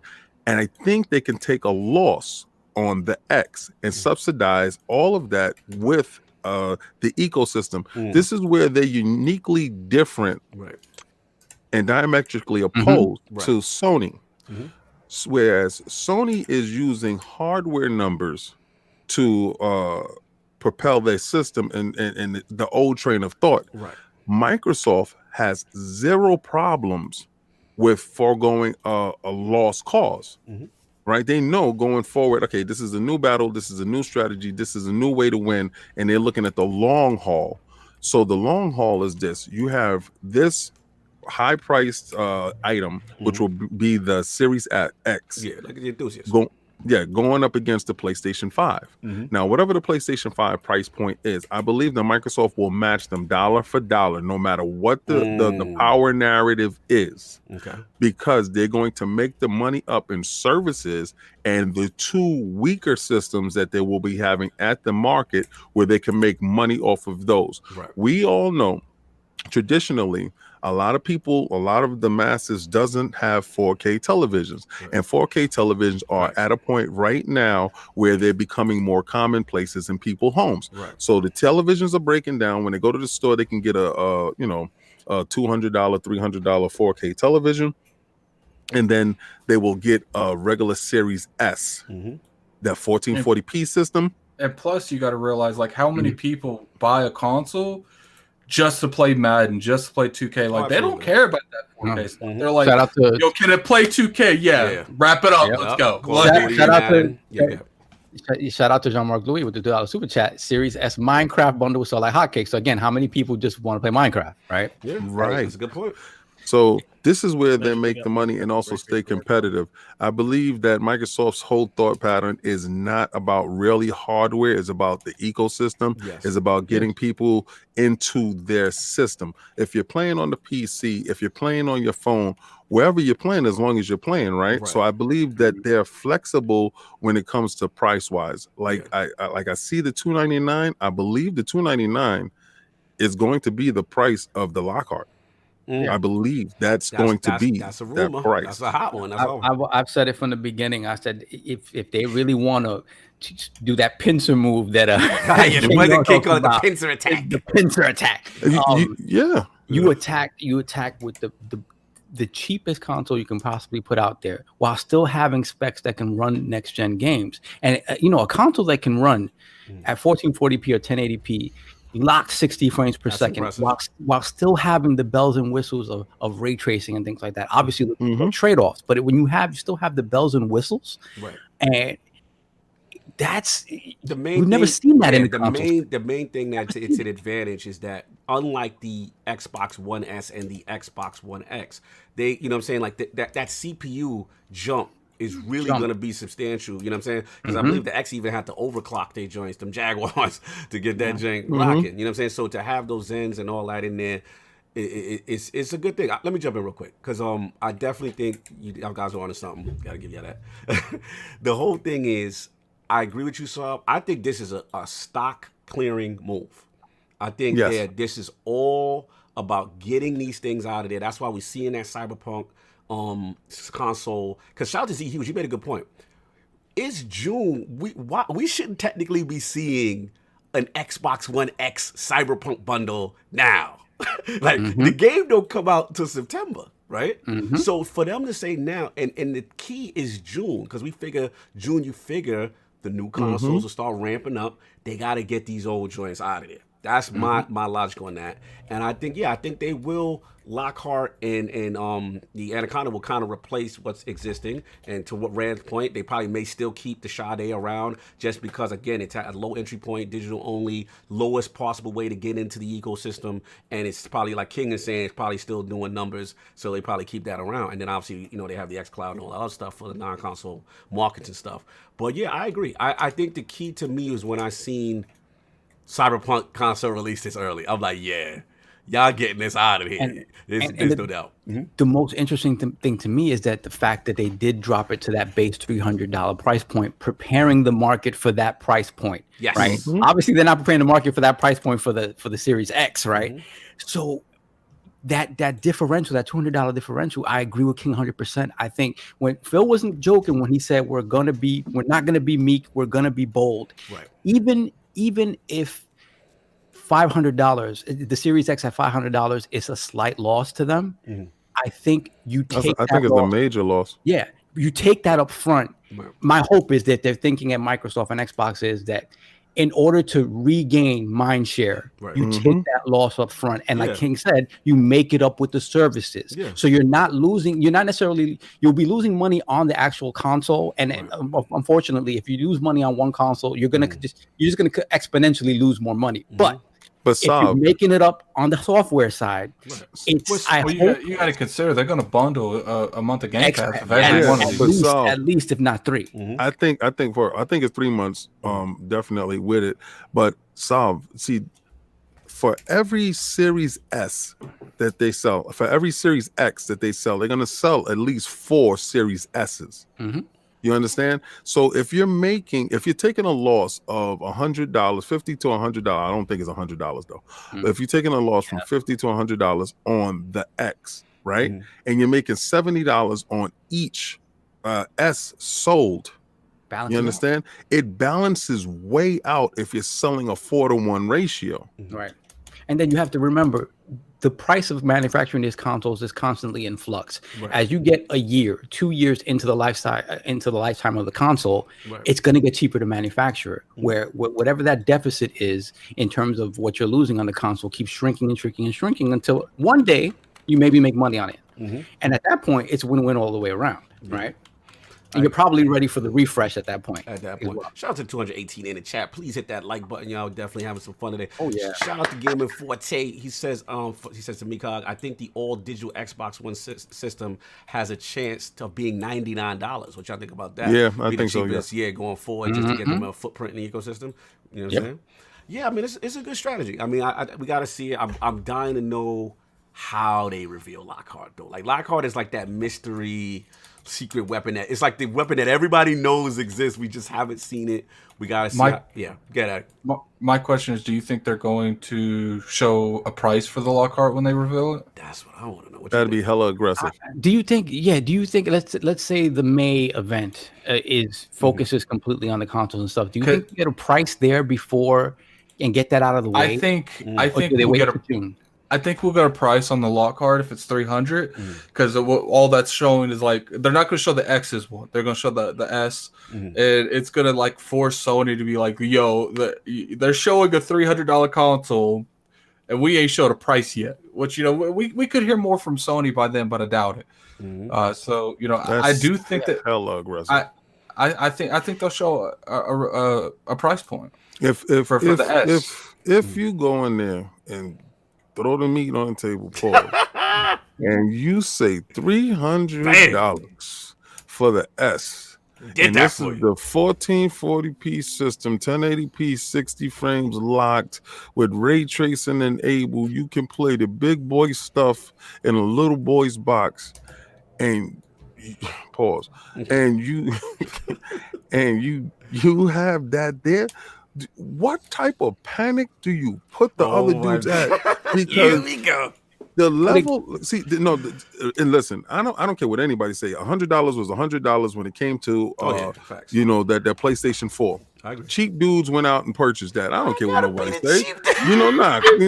Listen. Cheap dudes and beat down dudes. Pocket watching kid, come on. Dude, listen. Dudes that was beat down from that 360 era. Beat down. They were beat down. They was like, "Oh, I'm definitely going." So in what would you $100. would you refer you as beat down this gen? Like, oh yes, you what do you hear me every week talking about Phil Dominus Maximus? I'm following the leader to the promised land. Wait, you dare to ask me that The question? Messiah. If I'm The Messiah, he's leading us through our darkest hour to get us to the promised land. He's opening up the matrix. That's what he does. let's get some Phil Spencer in that chat, man. Let's get some Phil you Spencer. gotta wait. Time out. You gotta really understand one thing about me. These dudes is on my timeline. Hashtagging this and jumping in everything. You've been oppressed, kid. You've been oppressed. They were coming at me, and I beat back every last one of them. Either you gonna shake my hand or you gonna take this bullet. So let me tell you something. It was one of the two. Now there is nobody on my timeline talking anything right now, and that's all due to Phil Dominus Maximus Spencer, sir. Because I hitched my wagon to that dude, and he has been leading us out of the darkness. So I tell you right now. I'm telling you right now, if he come and he throw the meat on the table, pause. If he do that with the $300 on that S, you might as well pack up your stuff. And all that 100 million sold is over. That God of War might not make it out the box. You dudes are done. Yeah, but it goes back to King's point earlier when he said that he kind of wanted Phil to pull back a little bit and give himself the opportunity to react to something that Sony does instead of just putting out information, right? And then if he puts out that price point at 3, right, doesn't talk about the Series X, then that pushes. Let's say that pushes Sony to talk. They say, okay, we're going to show them our $500 console. And then it allows Phil to come right back with the narrative. Well, we're be like, well, our strong says 5.2. So what you do? Our says 5.2, and we're stronger, right? Boom. So it gives him the opportunity that clap back that King is talking about that he hasn't seen, right? They've been aggressive. They've been coming out with the messaging when Sony hasn't had barely any messaging. Right. King wants to see him clap back. Yo, you know what I want? What you want? Dude, when y'all did that disrespectful joint to me, and I took it straight personal. When y'all say this is how we shared this, remember the little haha? I swear, I want PlayStation 5 to be like, and our price point, because Mark Tiny, our price point. Magic Mike, our price point is $4.99. I want Microsoft to come right back 5 minutes later. Yeah, me too. Me too. You know how we meet them at price point? Yeah, me too. Yo, I gotta get a bending knee to this one, man. Put the bending knee on. Shout out to Shane Tomlin with the £5 super chat. Hit that like, guys. This is for King's speech. I bend the knee. So says the Book of Acts. You inspired the oppressed today, King. There's a lot of people you know why? They sat there and they took it. Listen, I took every fight for y'all. Oh my God!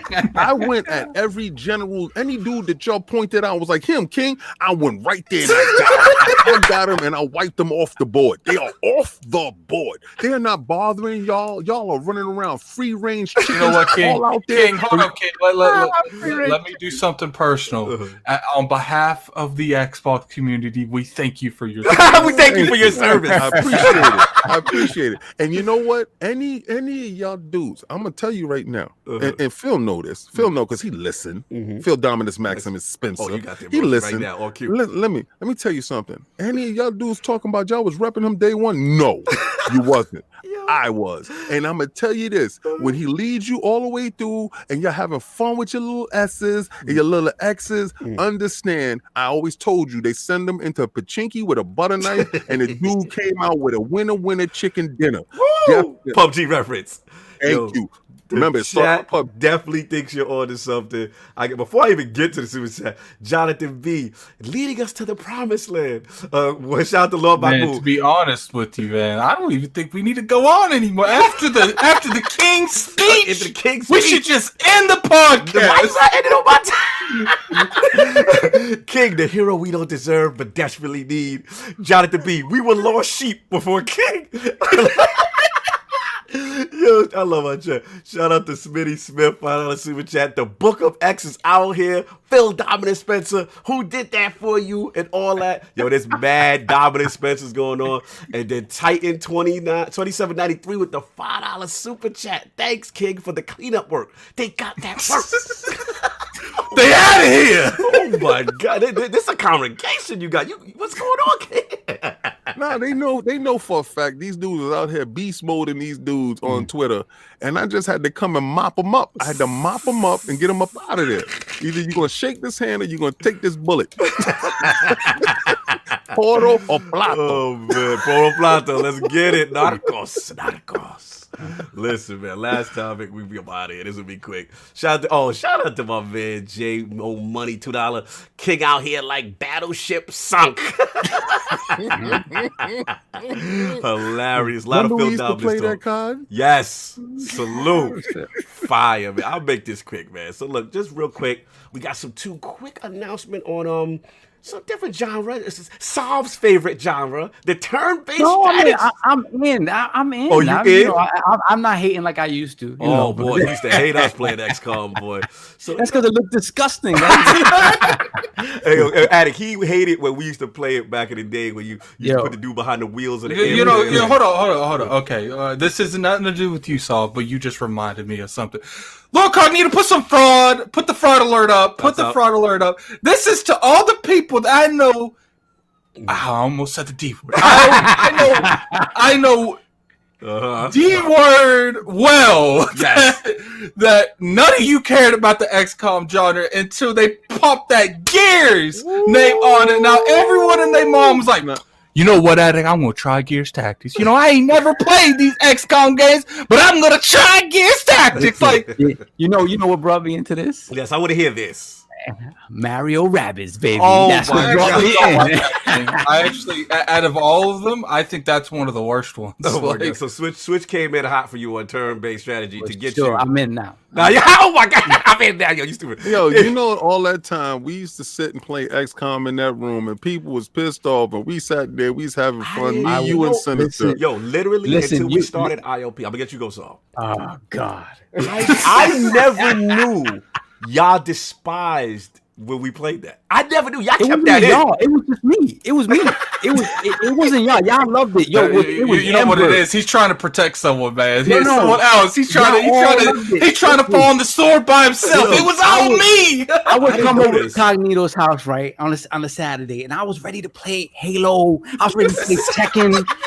You walk in there, they playing XCOM, and I'm like, what is this disgusting looking game? And I see my brother there. I see Embert. Yes. I see King. I see Sinister, and I see Cognito. And it's like, yo, come on, Saul. We're gonna put your name. We gotta make your character. I'm like, no, I'm not playing this. Yo, we be like, yo, I remember the classic joint that we was gonna throw the grenade, and the dude panicked and dropped the grenade and killed everybody. That's the only time I was amused by that. Shout out to XCOM. What is it? What was that? UFO? What was it? The first one. UFO Defense. UFO Defense. I had it for PS1. I mean, that's the first one of the first ones. Out here. Yeah, we was out there. We was out there. We all made our own characters. We put our names. And like, yo, move me over there by that house and put me on Overwatch. Put me on Overwatch. Right over there. We made it a group game. I had no idea some of you was disgusted with this. Oh, disgusting. And then we called the aliens the chinky eyes. The chinky eyes. Wow. I don't know how I feel about that. Disclaimer. That Iron Lords are only talking about alien races. You're discriminating on the aliens, and I don't know how I feel about it. Listen, aliens aren't real, so cut it out. Oh my God. But it was definitely the most fun because you didn't know what was around the corner. Yes. And if you ran around that corner, because it was black.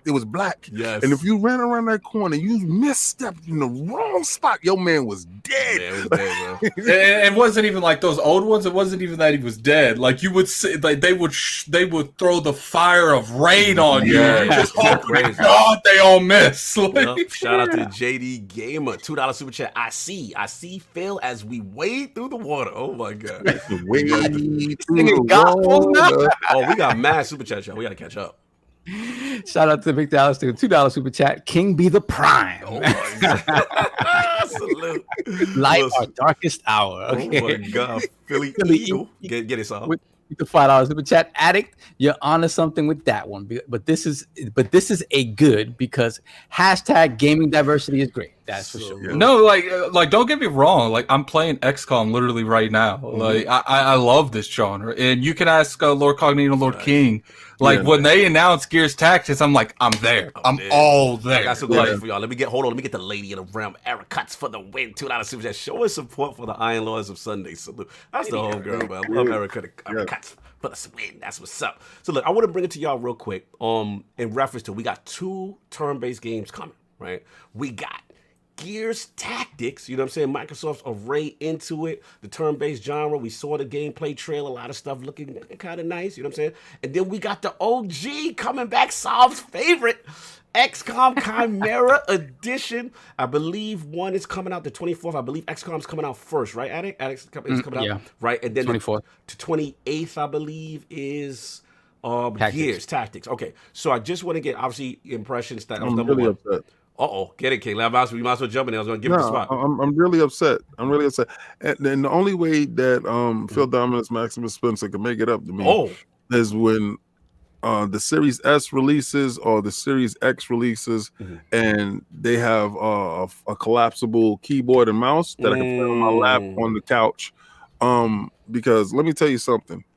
I was really looking forward to these games being launched on console. And the fact that they're just being launched in PC first, I hear what you're trying to do. King, I hear that. But who did that for you? No. I know what he's trying to do. He's trying to get me to turn on this rig right over here to play it. And he said it's available. You just choose not to go on your PC and play it. Right. It is a little ridiculous that it's not on Xbox. Yeah. But I tell you why though, right? You gotta understand, like the PC gamer, he's still trying. He's not worried about the PC gamer getting Game Pass Ultimate. He's worried about the PC gamer just getting Game Pass on PC. So you have to that end, you have to try to make the PC gamer feel special and give them something that they feel is for them. But they got a lot of things in the PC Game Pass that I've noticed that is not on that console Game Pass, and I'm like, listen, I want equality across the board. Right now, all that segregation. It may not be in Game Pass for the console, but for the most part, those are games that aren't necessarily PC centric games. They are on console. I get that, but there are certain scenarios where, like particularly like Age of Empire, completely understandable. That game is a PC game because they're building that game around the PC world. But if Coalitions come out and is like, yo, this game is going to be on the Xbox, then I'm just like, why isn't it on the Xbox day one then? Like, I struggle with it. Being that you're the last bastion of the PlayStation Nation, Christopher. And after I done destroyed everybody, and you definitely stick around, and I definitely respect and love the fact that you are here. Laugh my butt off right now. Wait, is King frauding for PCs? Games going to PC first? I thought you was all about that PC. Listen, I'm all about that. Right? What I'm saying is, if it launches over there, please let it launch over here. They have a strategy. My thing is, I don't have to agree with everything. Okay, you're not gonna hear me say, "Oh, everything that Microsoft does is fantastic." No, game that I was looking forward to. I have Game Pass on my PC, but a game that I was looking forward to playing on my couch. Thought it would be with my controller. I was under the foolish assumption that this is a thing. It's not a thing for me, and maybe it's too complicated for a controller. But give me they can do it. They say there's no controller. XCOM. If XCOM is available and it's able to do on, then Halo was available. But to be fair, XCOM 2 was put on PC and then Xbox last. But at the same time, it's just like the original one was. So what they did is they prioritized it. They wanted it out by a certain time, so PC was the first one. But it's just like you're not a third party, Microsoft. You can't keep asking people, like your core audience, not to get upset when you're not giving exclusive content for the console, but you're giving it for PC. I understand why people are mad. And they're playing the long game, and this is what I'm talking about. Like when you think about they need it, a long game. They no, but they're playing long game. I like it. Whoa. He was about to go in. Yeah, jeez. The thing about it is, like I said, they have to convince PC gamers can get their games in a number of different places, right? You got to try to convince them to pay $10 a month or whatever for your service on the PC side. Right. If you really want Game Pass to blow up and rule the world, this is a move they have to make. Rule the world. If you really want Game Pass to be everywhere and to be ubiquitous, this is a move they have to make. You think so? But what about? All right, I hear where you're going with the long play, but what about messaging? Right? From the Xbox community has been told that it is a good thing that their games are playable on PC, and for the most part, they have now assimilated into this mindset that this is what it is. And now, kind of PlayStation is going through it right now, right? Horizon Zero Dawn, their titles and stuff. Some of their titles are going on, right? Dance moves Ryan getting in line. I get it, but what about the message when you say, "Yeah, we got this new game, but we're going to give it to PC first"? I get your reasoning, Saab. I really do. I really do. But the optics from the Xbox console guys, like, hey, why don't we get this also? Why we got to wait kind of I thing. get it. I absolutely 100% get it. You're right, because they have said, listen, our day and date, right? Day and date everywhere, right? And this is Game Pass. And this is not that. This ain't day and date. They said date and date in Game Pass. Yes. They didn't say which version. Which Game Pass, right? They didn't say which Game Pass, right? Read the fine print, brother. I 100% get it, but to me, when you look at what is the biggest gaming community, right? Besides the phone, right? Right after the phone is PC gamers, right? It's not PlayStation, it's not Xbox. Yeah. How do you bring them in and get them to move away from how they usually get their games, right? You just you got to do it. You got to do it. And even if it fails, selfishly, I do want this game so bad. I'm with King. I want this game so. You saw the trailers? Oh, the reveal story. It looks so fire. They have a true thing. I'm talking like, let me get better than 5. It look better. Facts. Let me get Swat in this, because this is his community. You know what I'm saying? You are the PC master race. You are the OG from back in ILP, pioneering, and finally I have caught up to you and I've assimilated to your thinking. And we used to fight. Now we're on the same page. Yeah. So where you at with this type of stuff, Swat, as far as GearsTactics and obviously XCOM and PC? These are PC exclusives at first. I mean, I think it's cool. I like it. I'm not really one to complain about getting games no matter where they are. So, you cool on your side. You good. Yeah, with that out of the way, King, if that PC is collecting dust, you selling one of those 1080 Ti's? Oh, you know about it. No, I'm gonna keep my dual 1080 Ti's right there. And what I'm gonna do is, I'm gonna have to bend the knee. I'm gonna have to bend the knee, sir. I'm going to download it and play it. I don't care. You gonna play it on PC? If I told you, wait a second. I don't care how much I rant and rave. I have the opportunity to go downstairs, and this is where I flipped the script on Christopher. See, it's a difference between sitting there and crying in my puddle of piss, please, with a snot bubble in my nose, crying, talking about, oh, they put it on PC and I ain't got a PC. No, I got a PC. Phil Dominus told me you can play it over there if you can't play it over there because you're part of our ecosystem. Thank you, King. Have a nice day. So I'm going to go downstairs and I'm going to play my GearsTactics day and date in Game Pass. No money up, brother. That is true. He definitely did that for you. That for you. That was a Game Pass situation right there. I'm gonna take pictures too. Oh my God! Continue, Swat. I mean, that's really all I got. I mean, does that excite you if you have a PC? Yeah, as a PC gamer primarily, right? Do you feel that's a good, like what Sav was saying? Do you feel that's a good move for you to entice you to say, like, you know what, I do want to play this, or I do want to get? I mean, you already said you got Game Pass already on PC. Yeah, and, you love that deal. So how do you feel about that from them catering to your market? personally, I feel like it's hard to kind of relate because I jumped on the Game Pass right away because it was already. It seemed kind of like logical to me because I was already enjoying a lot of like the Play Anywhere stuff, so I was already buying games. Yeah, just for that. Yeah, State of Decay and Resident Evil 7. Yes, that was a lot of fun. But I mean, there are options out there. If you have a PC, then I mean, you can run NVIDIA Shield and project that to a different spot in your house with hardline connection, so you get low latency gaming. In that, if even with Xbox, if you have PC and Xbox, you can actually stream the Xbox, the PC to the Xbox using like Miracast and things like that. Oh, I've been using it, bro. I've really enjoyed it. I've been using it a lot. I'm glad you said that. It works really well. Definitely. Yeah. So, question: is it confirmed that there's no Game Pass support? Is confirmed? Wait, it's confirmed what? No mouse and keyboard? For what? Wait, say that again. What's your question? There's no Game Pass support for Tactics. Is it confirmed? I can't see why they wouldn't. It's got to be in Game Pass. I mean, you can map buttons to a controller, so it would like just using like the apps. Oh, okay, sorry. Like accessories apps, you could probably just map the buttons where you need them. So your question is, on PC can you use controller? No, he's talking about on that streaming thing that he's talking about right now. You talking about streaming from your Xbox to your PC? Can you use a controller? Right. Is that your question? Yeah, if you have Bluetooth. Yeah, if you have Bluetooth enabled on your PC, or if you have it enabled on your laptop or whatever you're using, all you gotta do this. All you gotta do this. Hardwire, but click. That's it. We in. I'm literally take your Xbox wire and USB right into it. Y'all see my face right here, right? Literally.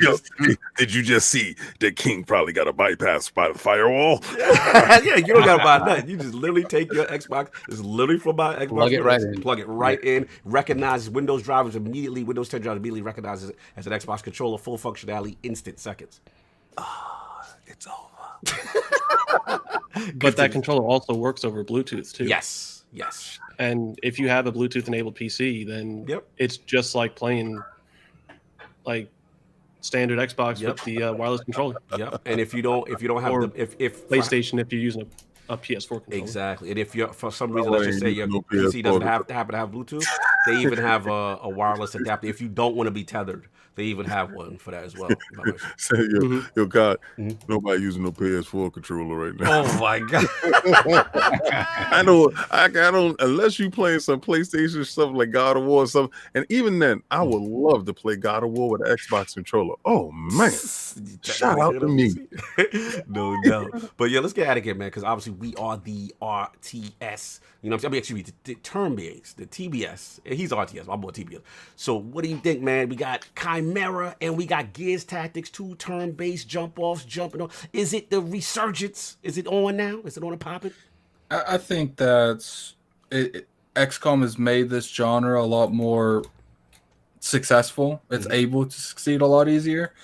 I still think it's got a long way to go. It's kind of like, it reminds me a lot of the Dark Souls franchise. Like that one game opens the door, but other games opens the dam. So we'll have to see. Because GearsTactics, the good thing about it that it has over XCOM is it already has an in-house name. Yes, and so it's like you got people like Erica, never played XCOM, interested. Kofi is playing it right now. Like it gives a lot more opportunities for more people to like this genre. And then after they beat that, they're like, you know what? I like this game. Let me go try, let me go try XCOM. As much as I didn't like Mario Rabbids, same thing. It took the Mario universe and it gave a lot more people the incentive to try and branch out. I agree. Philly Eagle agrees with you because we would consider XCOM the OG, you know what I'm saying, as far as opening the door for a lot of these turn-based joints to be cool, and now people are capitalizing it in their own universe. Let's get King. I know you and the indie franchise, the indie scenario is doing these games like crazy. Yes, that's why I've been playing Phantom Doctrine. Shout out to Erica for the win. She played XCOM 2 for a bit, mostly Fire Emblem and Mario Rabbids. Beat those. She's excited for GearsTactics. Let me ask you this though, Eric, before I pass it. If we know XCOM comes out first, a couple days first, in a perfect world, let's say they came out the same day, who was you going to play first? Probably XCOM. Just because it's shorter, so I think I can knock that out quicker. No doubt. But if I were playing, if they came out, if they were like, if it was XCOM 3, yes, and Gears Tactics, Gears don't even what's Gears? Now, you guys talking? What's Gears? Who do you think gonna sell more?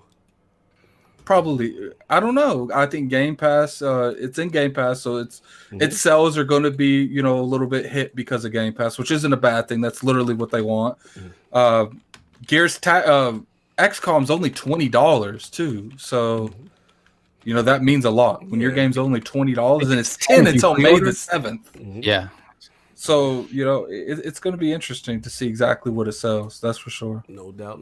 I already pre-ordered it. Yeah, it's already gone. Solve, are you picking up any of these two? I'm picking up both of them. What? I told you I'm in. I told you this. On PC? Yeah, of course. Wow. I'm in there. Listen, like I said, and you guys have not listened to me. I told you to play Into the Breach a long time ago. I told you guys to play Into the Breach.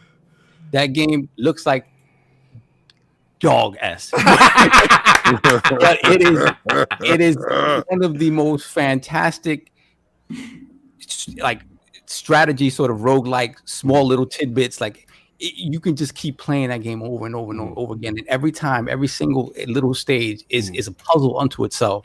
It's fantastic. You need to play Into the Breach. I played it. So besides Into the Breach, obviously, like I said, Mario Rabbids brought me in. But for me, like what I see with these two games is that honestly, when you say that are they making a comeback? Right, they are, because I think they're elevating the genre in a way, both of them, in ways that we haven't seen for a while. Like obviously with Chimera Squad, you have no permadeath. You have no permadeath. Then you have a focused squad. Like it's not like you're creating your character. I don't think you could compare XCOM to like that game to the general XCOM. I think the reason this game's existing is because they're about to announce XCOM 3, and they're wanting to set the world up to let people really feel what the world is like in XCOM 3. And I feel like these characters in Chimera are going to be in XCOM 3. That's why they can't die. The story is fire unless they all die at the end of the game, which wouldn't surprise me. And that could be like if they want you to have more of an emotional attachment to the story, then maybe that's the reason. But to me, it's either that, right? It's either they all die and the whole story leads right into XCOM 3, or it's just this. Or they're the enemies of XCOM 3. Could be. It could be. So to me, the things they're doing with that, is something you haven't really seen in RTS, right? And then when you look at Gears is saying, okay, how do we keep the action orientation of Gears and put it into an RTS? What do? You first of all, you have freer range of movement, right? You don't really have grid movement now, right? You have 3 moves that you could make at any given time, as opposed to 2, which XCOM has always been 2, right? Then how they change Overwatch. The change to Overwatch, where basically it's just you funneling out like this line of sight cone vision, and then as the cone vision expands more, the further away your enemies, the less likely you are to hit them, right? So it lends strategy to that, right? And then you keep the whatchamacallit, the assassinations and stuff like that is classic to Gears, right? You chainsaw on people and stuff like that. To me, you're bringing the RTS into the present day, where you're keeping action elements for people that may not be and necessarily enjoy the plotting nature of back and forth, your turn, my turn. Right. Make it more action oriented while still making it deep. I think they're moving the genre forward. I would not be surprised if both of these games bring new people to the genre. King, are we excited? Gears Tactics and XCOM Chimera Squad. I was excited when I first saw both of them announced. When I first saw the game, I woke up and the first thing I see when I wake up is like 2 messages from one from Cognito showed me the announcement trailer, and then literally right after it was announcing the trailer, like they're about to announce the trailer. The next one was the trailer, and I felt like I woke up for Christmas. I'm like, what? I was like, yo, we lit. That's our favorite game. Continue. Yeah, but I think secretly Brian went in and helped collab on Gears Tactics, because one, all the stuff that he said that he hated in XCOM. First is visually pleasing. Yes. It keeps the action there. Yes. So, and it also keeps the core of Gears. I think this does what Gears did to cover-based shooting. I agree. I'm with y'all. I- I'm gonna say something bold. I'm low key more excited for Gears. I tell you, of listen, course. as somebody who got ripped into a couple of weeks back for saying that Gears needed to change. Yes, yeah, you was that guy. Addict, you was going. That was the Addict and you battle. Me, Addict, and the whole grown woman gaming crew. Yes, they were slaughtering coming me. at you. Yes. No, But this I is the still change stand I by need. that. Oh. See, this is your game. Gears is mine. Like, But This is I the will game say this. Saul I will wants. say this. I will say this. They can keep doing whatever they want with regular Gears. If they give me side stuff like this, maybe Maybe this is it. For see, Saul. it's got me wanting them to buy splash damage. just to make stuff like this. Like, and no, don't make just Gears. Like, Yo, you know, Delilah is laughing. She was remember that episode. Yup, they were coming at you. Yep. kill me. and don't Salute the just lady end Delilah. it here. Like, you know, like do something with Halo in this kind of gameplay. But you Like, see, listen, Halo did Halo Wars. Yes. but that's a And- different kind Yeah, of no, gameplay. no. I understand that's a different thing, but that was also outside of the box. Yes. Let Right. Halo Wars continue to be a I Halo agree. Wars entity and not do a real-time strategy thing with that. Even though they kind of did it with that Halo Assault thing. Yeah. It was like a phone game or something. Spartacus Yeah, Assault? Spartan Yeah. Assault. Yeah. But I liked it though. To be honest with you, I like Atriox and all that stuff. I love that thing.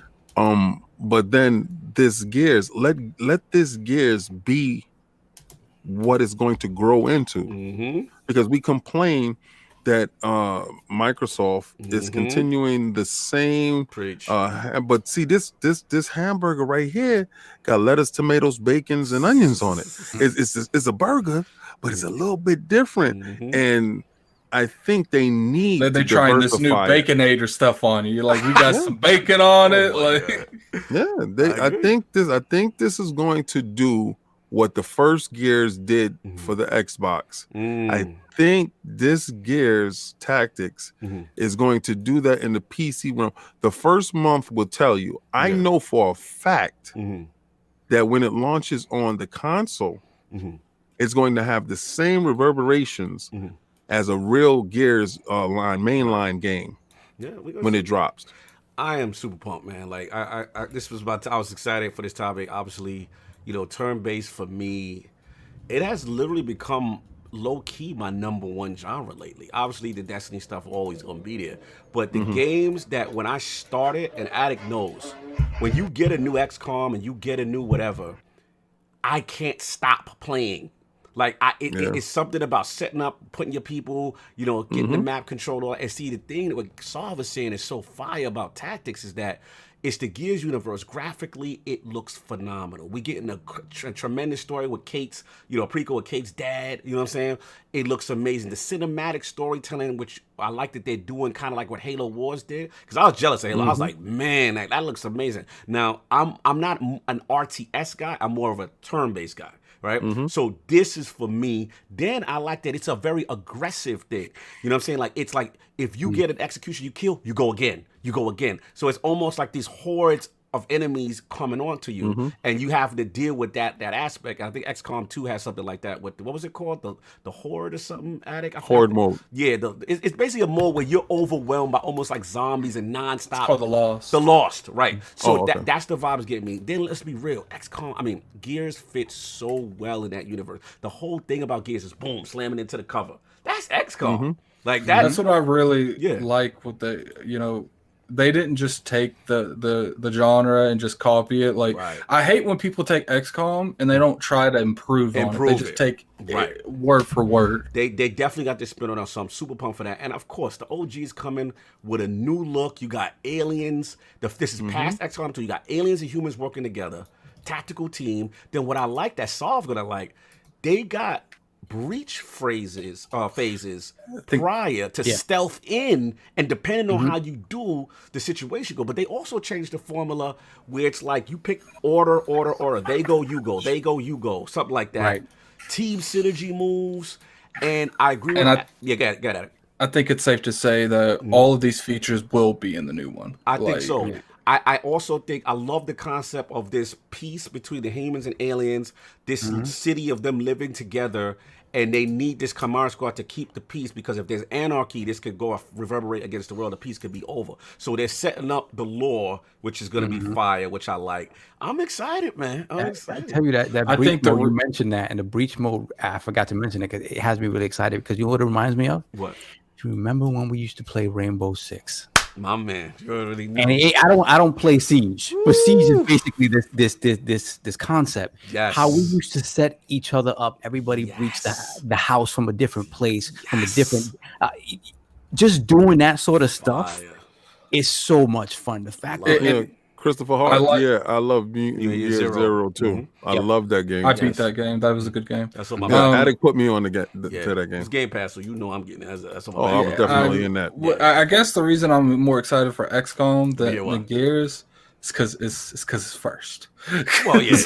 I mean, I'm just mad that they so close to each other. Like, let them, you know what I'm saying? Do you think that was intentional? Like, that's weird.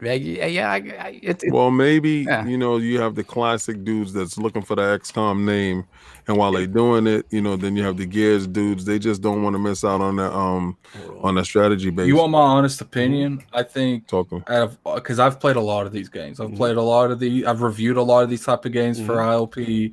I think until I saw GearsTactics is the only game I've ever seen that could give XCOM a run for its money in its own genre. Yeah, and I think that's the reason that they're doing this, is because they respect GearsTactics and they understand that, because they've launched all kinds of stuff and they've never reacted. They're like, you know what, it is what it is. But GearsTactics look like they actually know what they do.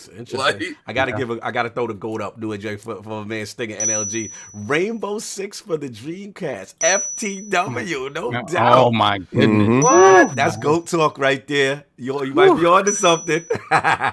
No doubt, but yeah, man, that's all I got really. I mean, I'm just super excited. Guys, Saul. You should have a Billy Goat.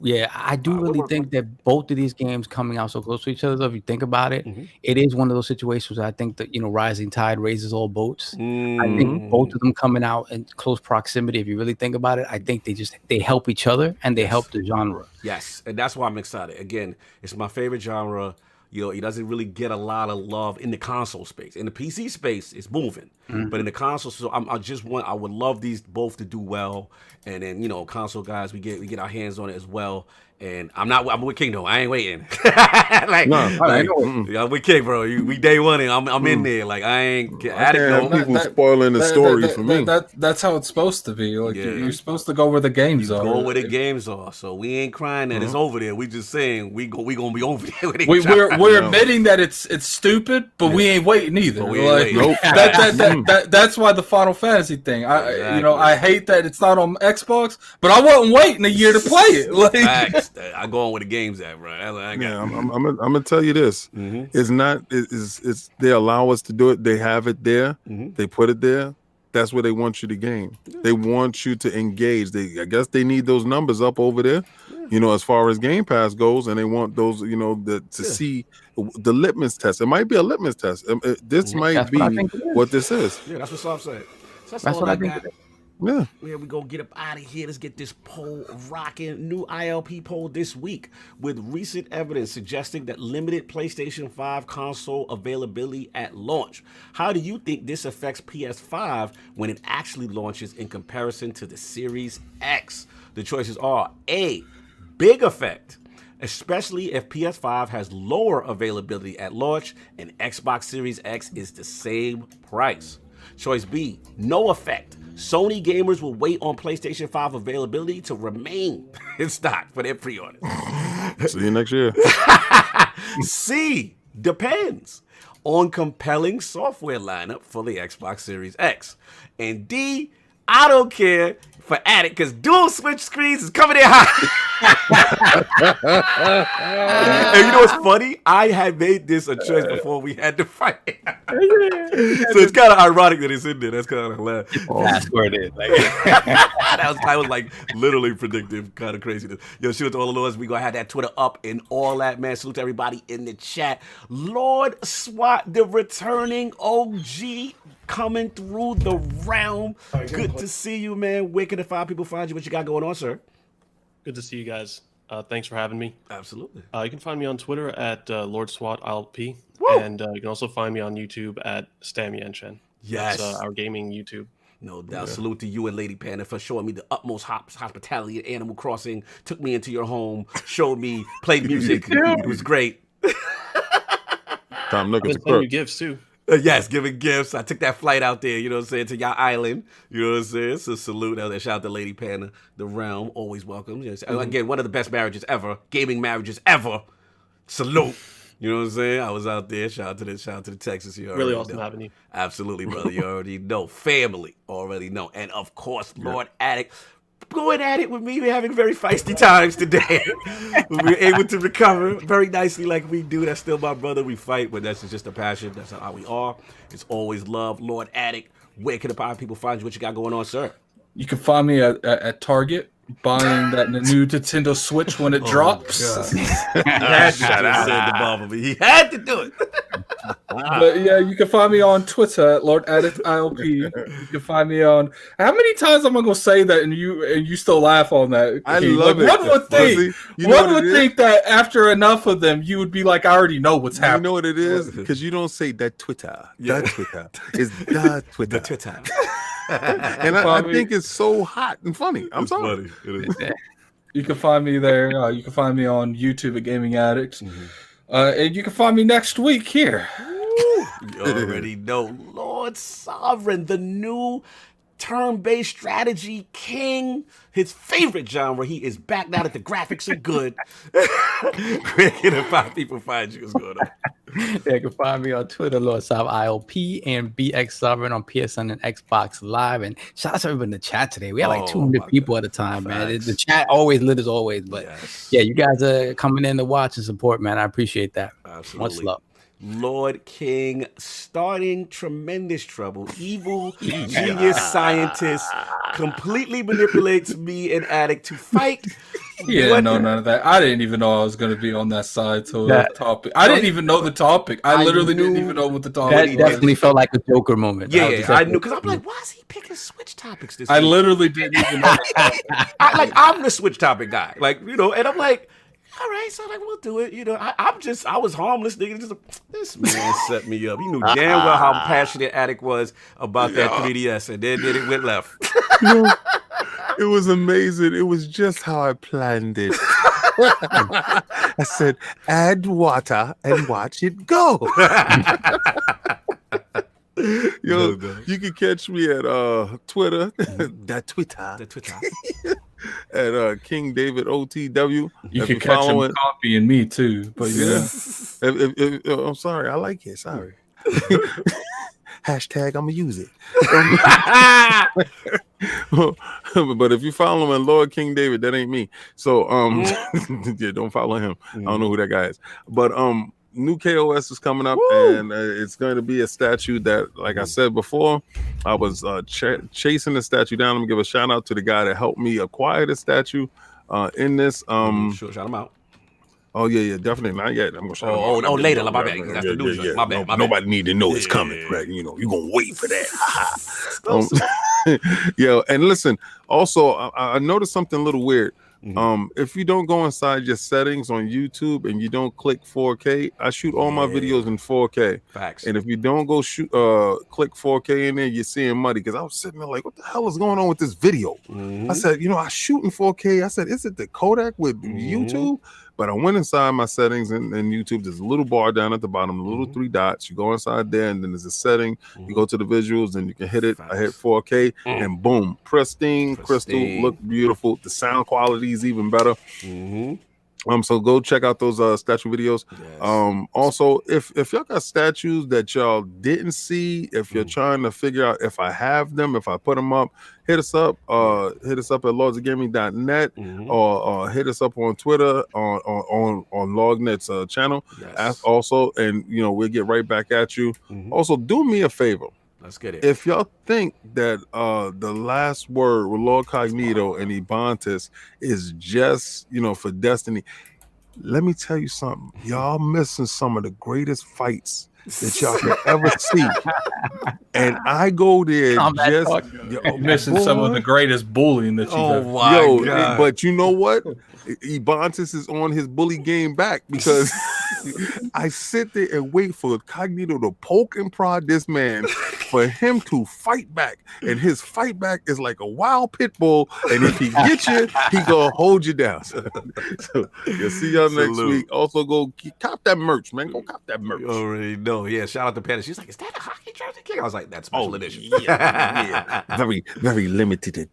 Yes. You already know. Salute. Oh, shout out to the old mentors. Yo, you already know. Last word is fire. You already know. Salute. And speaking of which, thank you for the setup, man. Again, we appreciate the support. You know, coming up on 100 episodes for the last word. 100. So we're gonna do something big. I'll give y'all the exclusive now because y'all ILP and y'all family. You know what I'm saying? So spread the word. Tell people. We're gonna have the Lore Master, man. My name is Bife for 100, man. So it should be a nice special one. Oh, shout out to Eric Cuts for the win. She throw the crest up for Eric Cuts for the win. She just bought the ILP shirt. Salute, Lady Eric. That's what's up. Much appreciated. We really appreciate the support. But yeah, definitely support that. We'll do that Friday. Should be at the same time. You already know. So check us out. And of course, please support my brother King. He's out here with this king of statues, doing it up. Please support it. Again, stop just trying to watch the promo. We've been cutting it down. Cut it down. Go to lordsofgaming.net. Go to the ILP YouTube channel, please. You know what I'm saying? So definitely support him. He puts a ton of work. He gives you background, synopsis of the character, comic book references, educating you while showing you $1 million statue. Fam, support the man. He's out here. Yeah, come on. I don't even go there for the statue now. I go there for what's this character even? I don't even know what this character is about. Facts. There's times I'm like, I didn't even know that about son. Like, I didn't know that about this character. I didn't know. Like, you're gonna get a lesson. The synopsis is there, so please do that. Of course, we had the spoiler cast, Final Fantasy VII, being Addict. Me and Addict will be doing more of these. We've been talking about how people seem to like when we do some spoiler casts. So we'll be doing that. What's up? Addict. Me and Addict about to do that game that me and Sovereign didn't do. So me and Addict is gonna find our way out that jail because Sovereign left me in the jail and I'm stuck in there. But he's in the bushes. He's not. Sovereign don't care. He don't care. He's like, yeah, you can. But yeah, that's all I got on that. So yeah, again, please support that. We'll be doing that. We try to do more live reactions, all that good stuff. Look, everybody enjoy your Sunday. That's all I got. If y'all got anything else, we are out of here. Hit y'all with this little fly outro and all that good stuff. Everybody enjoy your Sunday. Peace. Get it.